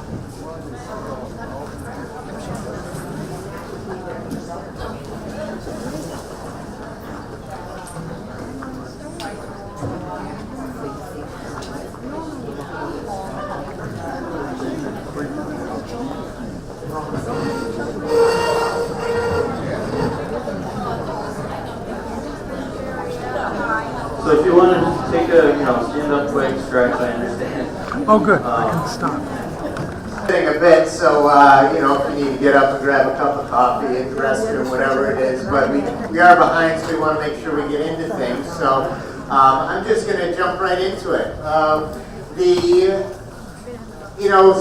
common thread, the common thing that we hear from from our members, from the population here in New York State when we're surveying people is, for us, it's all about, across all of our advocacy work, finding ways to help older New Yorkers age in place and live with dignity and respect. And that goes from everything from the livable community stuff that we had heard about before, making communities more friendly for people of all ages and embracing concepts like understanding things like curb cuts work just as well for baby strollers as they do for wheelchairs and walkers. To when you're talking about access to health care or supporting family caregivers as they help their loved ones stay at home rather than going into an institutional setting. So all of this for us about helping older New Yorkers age in place with dignity and respect, live where they want to live and be part of the community. And to that end, I just want to talk about a few things, a couple of which you've heard about already, some of our policy initiatives, but quickly talk about those and spend a little bit more time talking about exactly what you can do to get involved. Because when we talk about policy, we can talk till we're blue in the face about all the good ideas that are out there, but the question is, where does the rubber meet the road for us in getting this stuff done, right? How can we turn good ideas into action and change and things that help older New Yorkers age in place and live where they want to live, right? And so the first thing I want to talk about is actually the one topic that we haven't touched on yet here today, but is a priority for ARP at the state level, and that is financial security and financial preparedness for retirement. And this is, honestly, this is more about younger generations than people who are retired or getting ready to retire today, because the issue is that the landscape has changed, right? Gone are the days for many people of the defined pension benefit and going to work at the same place for 30 years and retiring with a company pension, and it's all okay, right? More and more people are relying on Social Security and private savings, or 401ks, plans like that, to try to become prepared for retirement. So if you want to age in place and live how you want to live in retirement, the first step is being financially prepared when you go into it, but that's getting harder and harder. New Yorkers today lack access to workplace savings options for retirements. Not only do you not have the typical pension plans that were more popular, say, 30 years ago, but over half of workers in New York don't even have access to something like a 401k, where they can automatically get the money taken out of their paycheck to go into a savings plan that they're funding. Over half of workers don't have access to something like that. And also what we're seeing is that the average 401k account balance in New York is only 30 grand. Anybody who started to crunch the numbers on retirement knows that's not nearly enough to help sustain you in retirement. We saw some very powerful numbers from Gail on the earlier panel just talking about the annual cost of living in retirement. And so clearly there's a big problem here, and it gets worse as you look down to the younger generations. So we see, there is a freight train coming at us in the way of retirement security, financial security challenges in retirement. And so we're looking to get out ahead of that.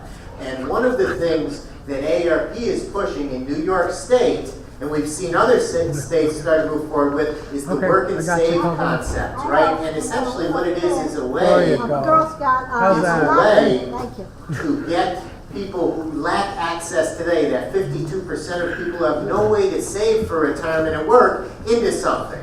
And you can do an auto IRA, something where you go to work and you get the money taken out of your paycheck that goes right into an IRA account for you before you ever see that. And that's a very effective way to save. When people have access to something like that, they're 15 times more likely to save for retirement. So we're pursuing this. And again, this is a panel for how you get involved, not to go through all sorts of policy details, so I won't go through all the nuts and bolts of it. But what I will tell you is that states are starting to act. In other states, Illinois, Maryland, Oregon, California, all these states have adopted these auto IRA style programs now. And states like Washington and New Jersey have adopted marketplace approaches. So you can go shop on the marketplace for these sorts of plans. So this is gaining momentum. And here in New York, we're making progress, right? Governor Cuomo last year, in his State of the State, his policy book, announced this SMART Commission. It's very Cuomo-esque, right? Everything's an acronym. So SMART is saving more to achieve richer tomorrows. The SMART Commission. So they're looking at ways to help people save. And our own state director, Beth Finkel, sat on that SMART Commission. And there's a report pending on that. We also had legislation pending on this work and save thing, and over 110 legislators, there's only 213 in the entire state legislature, over 110 signed on to this bill in the Senate or the Assembly. So if that was an up or down vote, you'd have a majority of the legislature voting for this thing tomorrow. Last year that would establish this.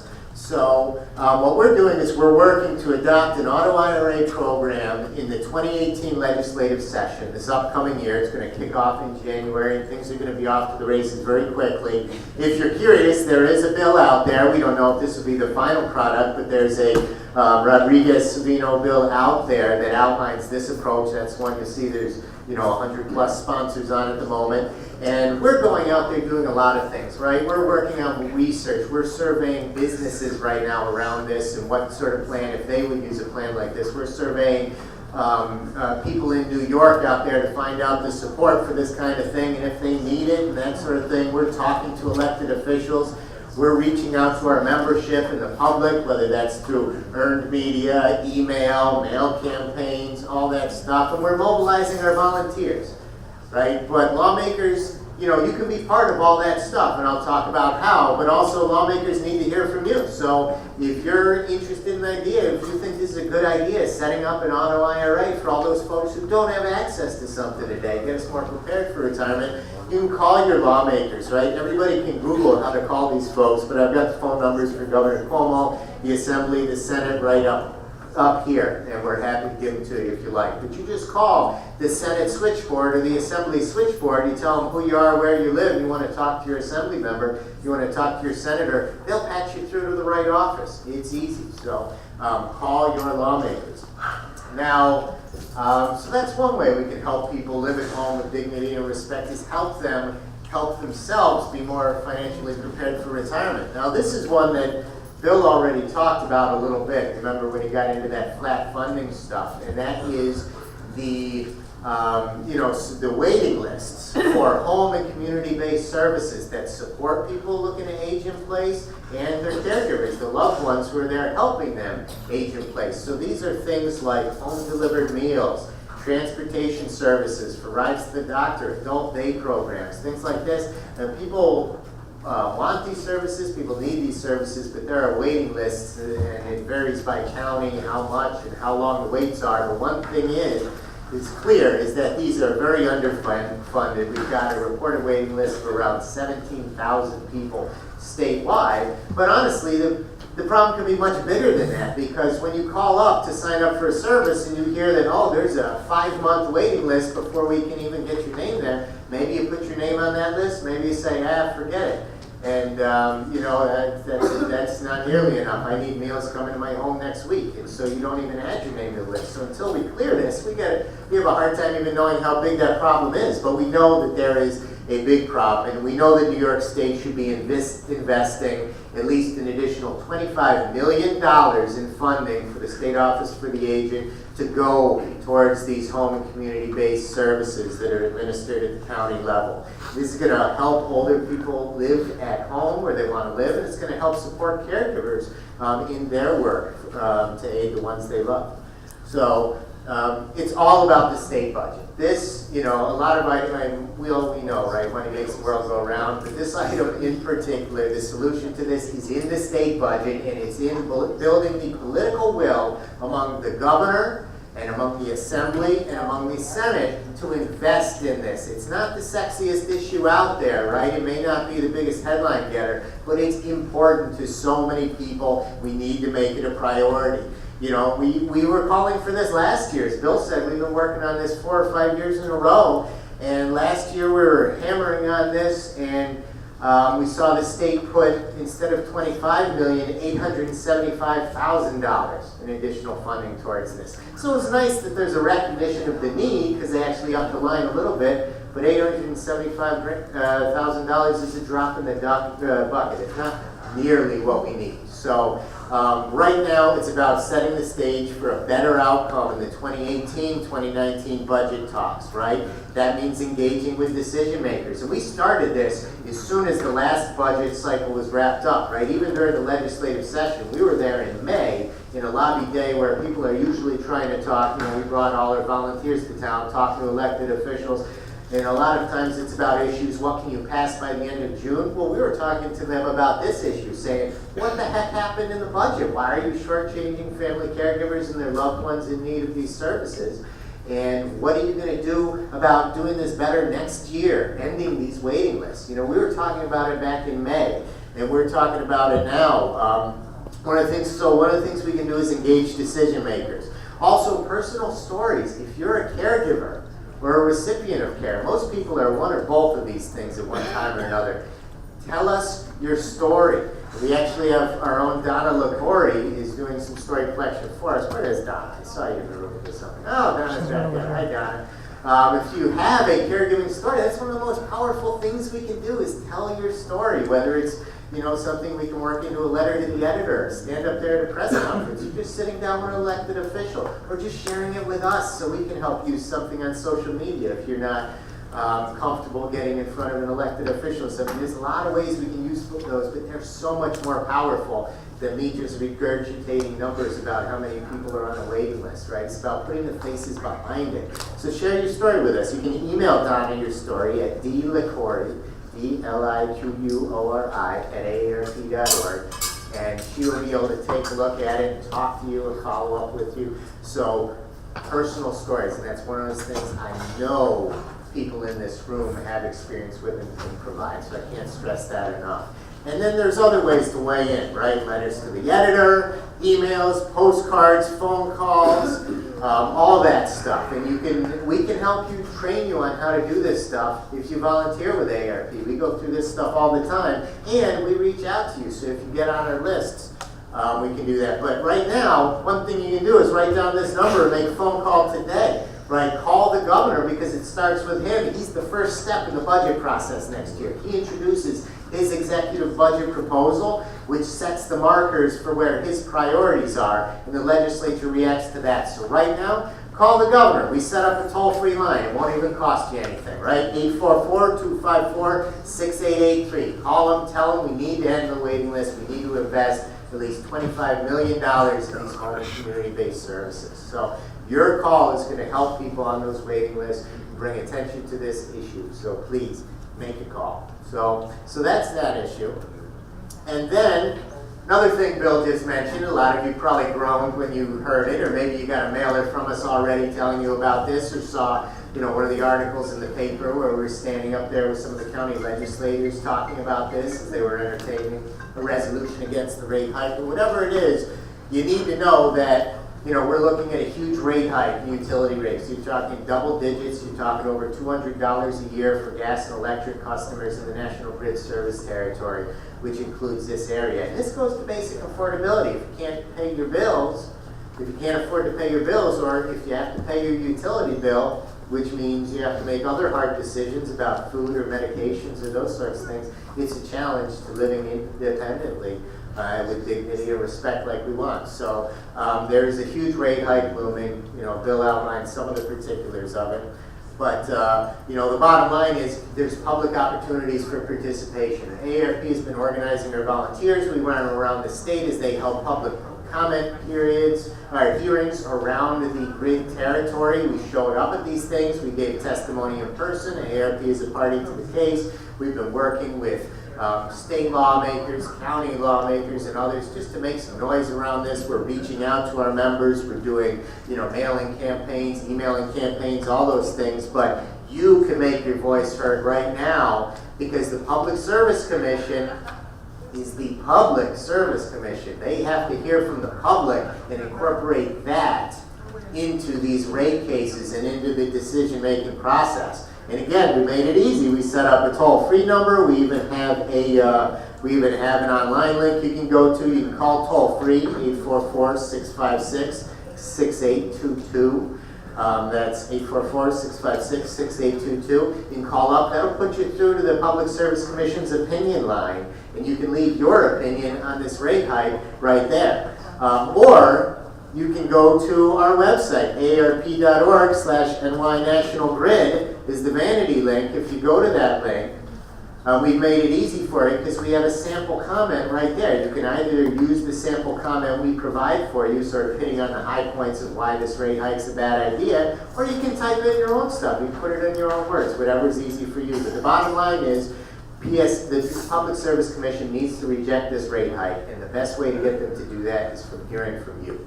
So please, weigh in there. And then lastly, and this sort of gets back to what's been a big topic of conversation here today, which is federal health care and everything going on there, right? Now, our website is aarp.org/protectmedicare. But don't be fooled by the name. While Medicare is obviously front and center for us, and it is hugely important. We've seen some other big issues being brought up today, impacts on Medicaid, people being covered under under Affordable Care Act plans, access, all sorts of funding issues. So AARP has obviously been very active on this. I'm sure you folks have heard what's been going on in Washington, and we got out there opposing these last couple bills that popped up in Congress, and the latest one, the Cassidy Bill that just popped up, we're opposing that again. Gail Myers mentioned that there's a ticking clock on that, so by September 30th you may see some action on that, so everybody has to be vigilant now and weighing in for the latest, or to sign a petition, find out what's going on. Go to arp.org/protectmedicare and you can check that out. And it's going to have everything on this healthcare debate. Not only do you have those bills, and you have that September 30th deadline for some kind of repeal and replace legislation that could be done in a unicameral or in a partisan way, right? You would only need 50 votes in the Senate, which means it could be done by the majorities rather than leaning on minority members. So not only do you have that, but you have the whole budget process, which is coming at us, and there's so many implications for healthcare in the budget process. So check it out, arp.org/protect Medicare, to find out how you can weigh in. So I just went through a few different campaigns and a few different actions you can take specifically today on each of these things. But the overarching theme here, right, is that you can get involved, and it's so hard in your daily lives. A lot of people just don't know how to plug in. But that's what I want to leave you here with, is exactly how you can plug in to weigh on any of these. Because the issues change, right? But the process stays the same. And tomorrow we may have a new threat, a new challenge, a new priority. And we want you to be plugged in for the long haul to all of this. It's great if you can call the PSC today. It's great if you can call the governor today and tell him fund home and community-based services. But we need to stay plugged in to address all of this stuff. And one of the great ways you can do that is sign up for our alerts and our advocacy communications. Just go to aarp.org/get-involved. You punch in your information one time, and we will send you action alerts when there's a rate hike, when there's a healthcare funding crisis, anything like that pops up, you're going to know. And that's valuable for you, obviously, to be in the know, but it's valuable for us because it is so efficient to be able to mobilize if we can build our list. Right now here in New York, AARP has hundreds of thousands of people on our email list for these advocacy communications, and it allows us to generate a lot of comments in a hurry, a lot of pressure, and really show lawmakers when they're headed towards what we think is a mistake, right, in a hurry. So sign up for alerts, aarp.org/get-involved. And the other thing is, we have volunteer opportunities, lots of volunteer opportunities. I don't know if you stop by our table, say hi, Laura. But Laura is our capital region and beyond. She's got a very big territory, but she's our community engagement person and spearheads a lot of our volunteer efforts in this region and beyond. And she's really great at her job, but it doesn't work without your help. We need lots of volunteers. And so we have general volunteering opportunities, which could be anything from tabling and circulating petitions or whatever, to legislative patrol opportunities. We're kind of in a unique position because we're here in Albany and we have access to the Capitol, which means we can go over and meet with lawmakers. We can show up at committee meetings when they're deciding on key bills. We can distribute materials to all the lawmakers to let them know where AARP stands on a particular bill. We can, hold little rallies, do press conferences where we want to show up in numbers. But we need your help to do that. So to volunteer for us, whether it's strictly on legislative advocacy or if it's beyond that to anything AARP's doing, and we've got a lot of exciting stuff going on, come talk to us. I've got my information here, but you can also go right over there to the table, check in with Laura, and she will be happy to talk to you and get your info. So number one, aarp.org/get-involved. Sign up for our advocacy communications. We'll keep you in the loop. Number two, volunteer with us, or at least come find out what it is we have to offer. We're doing an advocacy volunteer training in the next couple months here in the Capital Region, so we'll be talking about how you can engage in all this stuff. We'll be talking about the upcoming legislative session, how to jump in Albany. We'll be talking about Washington, D.C. and the constant source of entertainment that we're getting from down there. So anyway, come on out, get involved with us. That's the best way for you to have an impact. Step up and get involved, right? All right, so that's what I am. Thank you.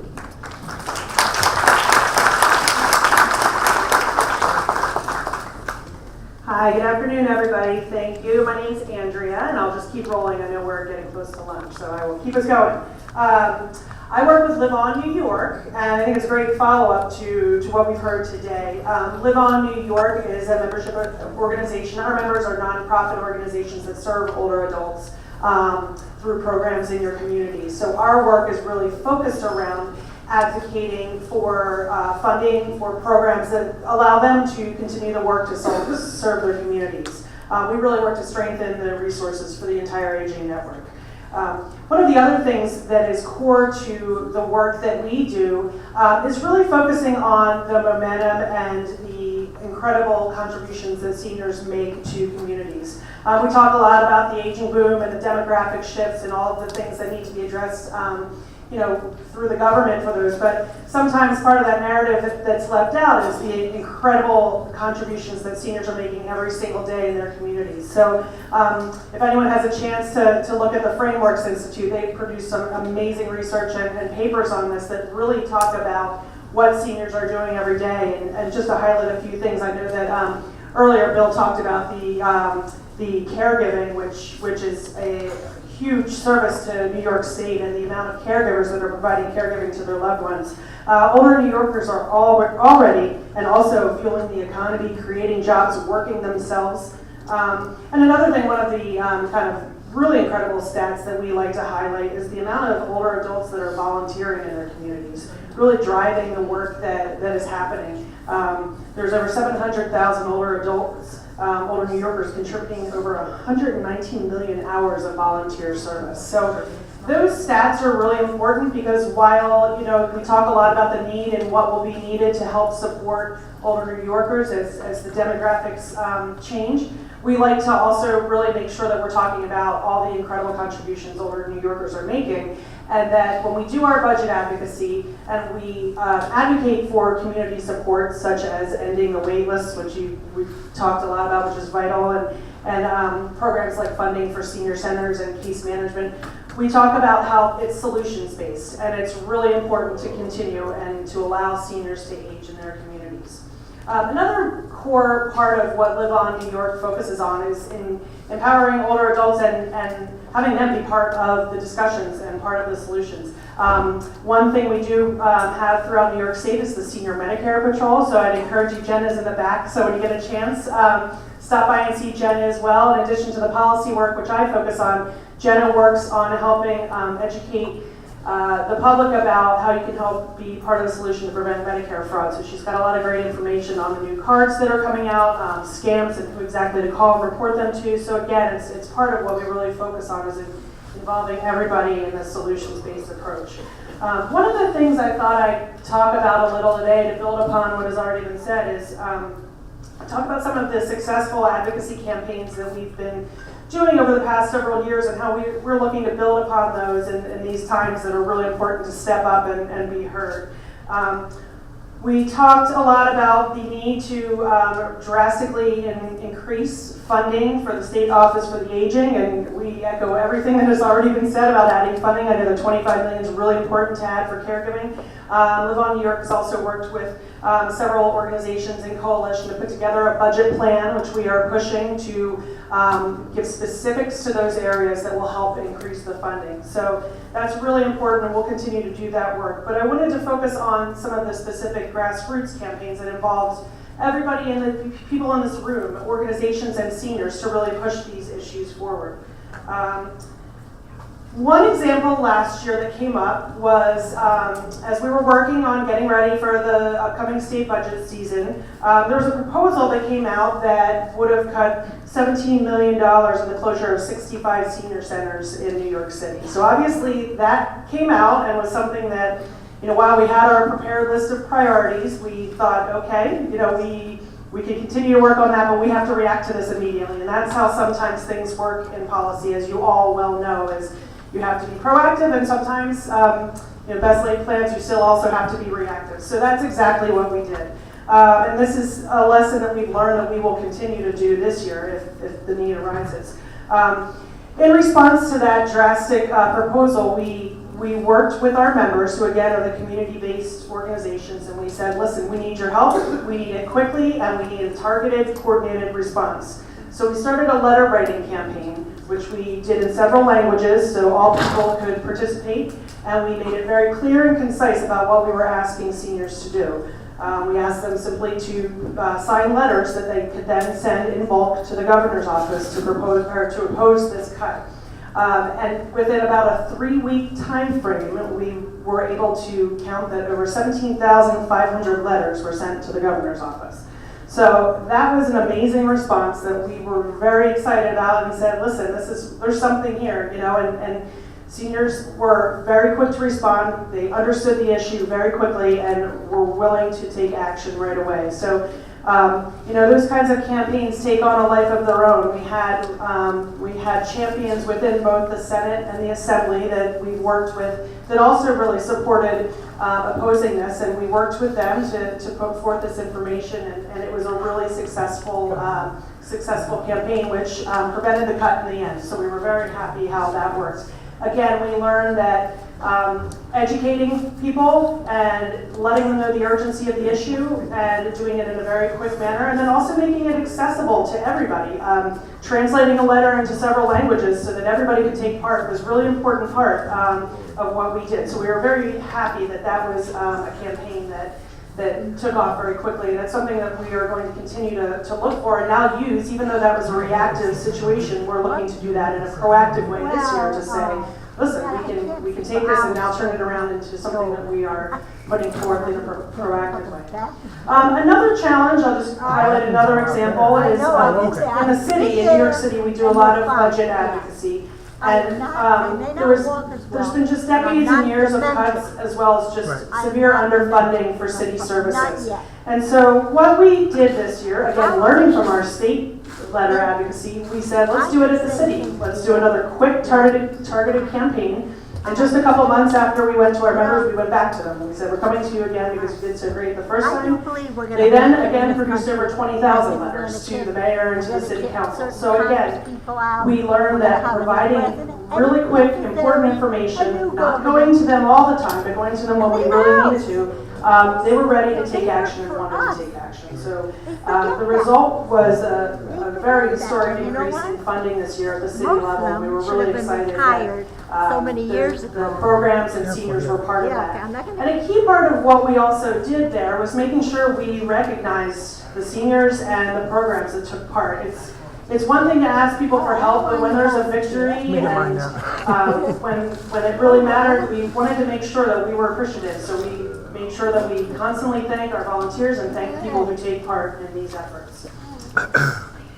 As we're moving forward, again, what is driving the work that we're doing at Live On New York and working with our members is really, again, to focus on how seniors and the organizations, the nonprofits that provide these vital services are solutions-based and part of the program, are part of the solution. We have, as I talked about, the demographic shifts and the challenges that lie ahead, both budget uncertainty and a lot of needs out there. We want to make sure that people understand that the services that are keeping older adults in their communities are solutions-based. It's not spending, it's investing. And that is really what's driving our work. It's the investment in senior services and the investment in seniors that allow them to stay in the communities they build.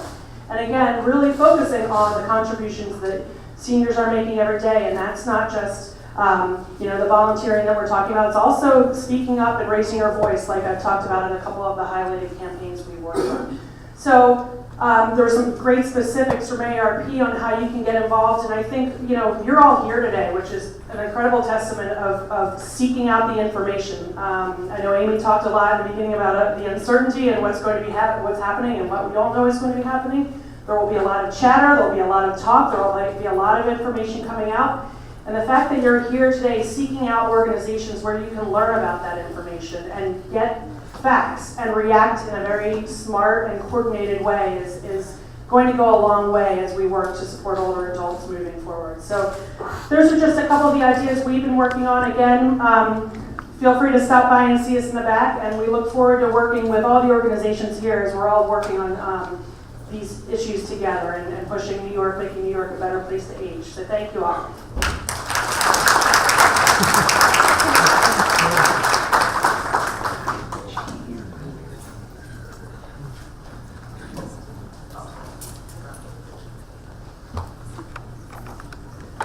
Good morning, everyone. And it's so nice to see everyone here, and I really would like to see a smile. Thank you. Anyway, if I suddenly fall forward and hit my head on the podium, it's because I've been up since 4:30 this morning for reasons best not disclosed here. At Christmas, the kids have this little goblin that the parents find, and they go to different locations and they pay attention to whether the kids have been good or bad. You know, so the kids are afraid. In my house, I have a goblin also, and it's called losing it. So I'm always losing my keys, my glasses, my DVD. I lost my dishcloth yesterday. I was washing.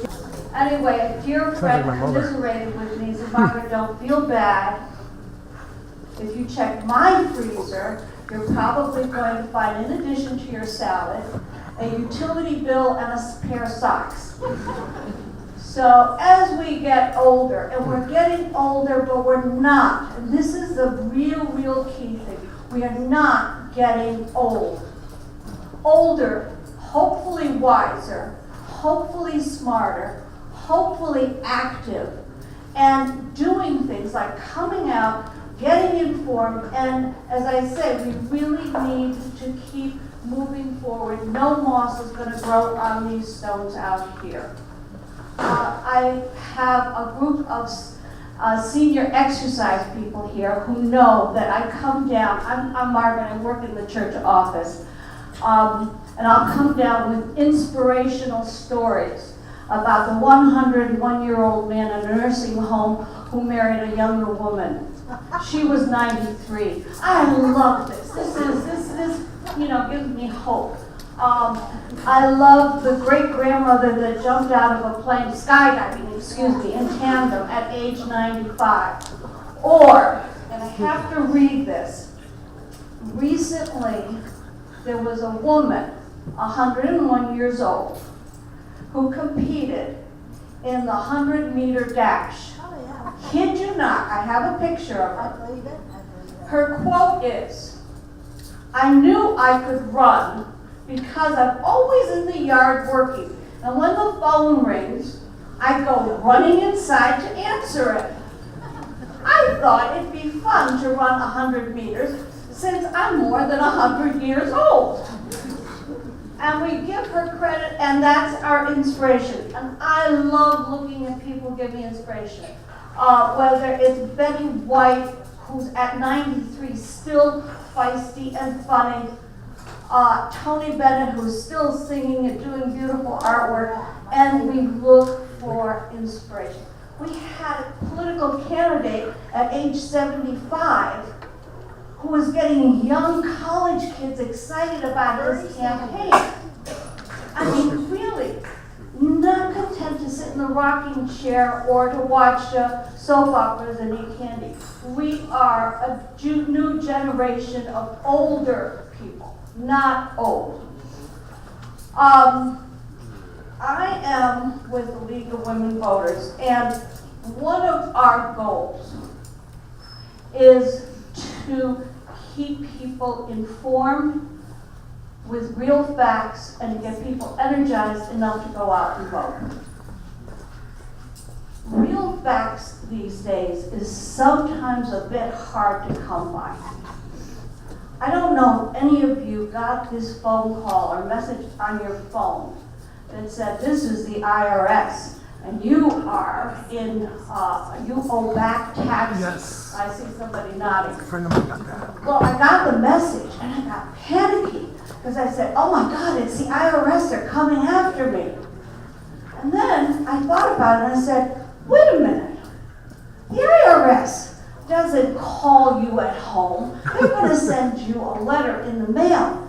I had to think that through. And that's what we have to do when we hear news. We have to think it through. Hillary Clinton had a child sex ring out of a pizza parlor in D.C. There are people who believe that. That didn't happen? The Pope endorsed Donald Trump for president. I'm sorry, the Pope doesn't get involved politically. We have to think these things through. We cannot just accept what we hear or see anymore. I had someone who told me that colleges are segregating, are having segregation at college graduations. And we went, and even Harvard had segregated graduation. Harvard is a rather liberal So we went online, and there were two pictures, one of the big graduation ceremony, and one where the black student body that was graduating was having a special commemorative program celebrating their particular successes. So you can see how appearances can be deceiving. So we ask people, be smart. It doesn't mean that you have to have a college degree. It doesn't mean that it's just strictly book learning. It means street smart, common sense smart, and always learning and evaluating things and sharing it with other people.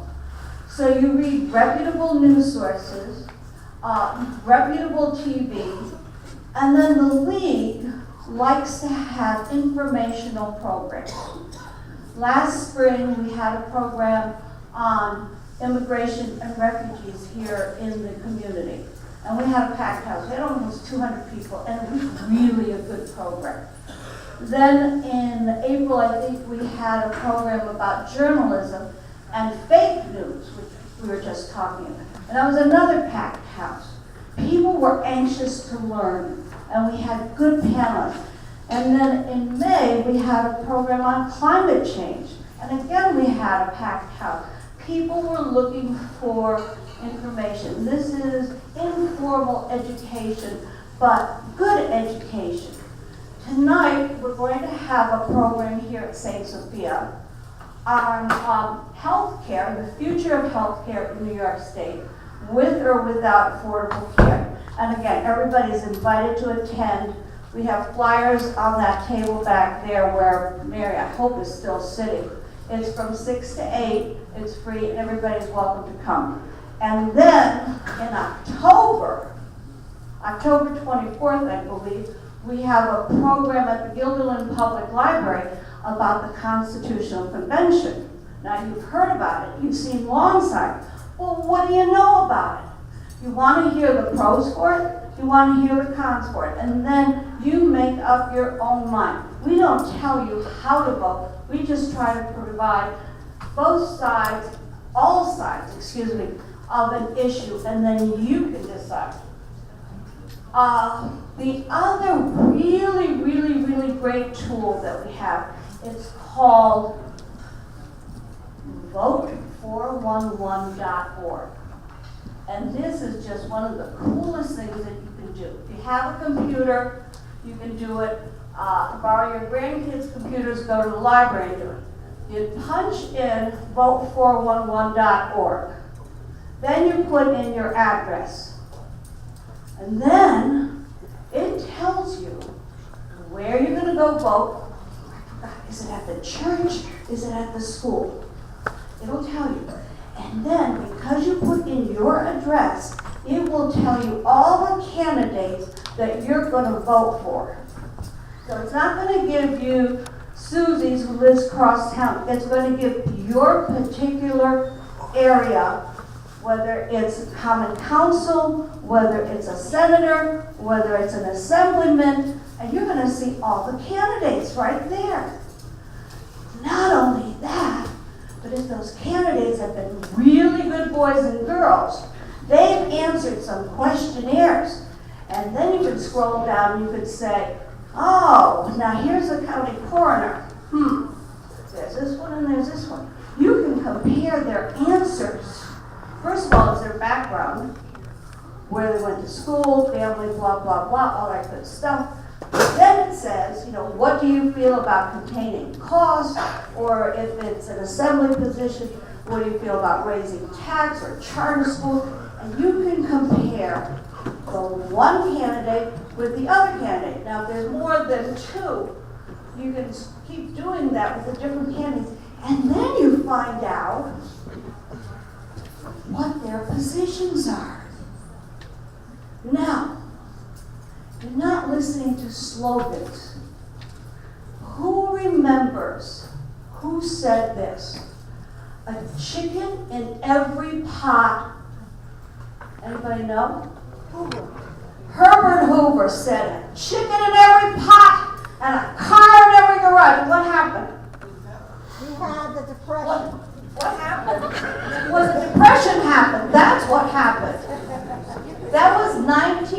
28 when he promised everybody a chicken and a car. And what we got was absolute chaos. So you're not looking at slogans, you're looking at what people really feel about gun safety, about voting rights, about health care.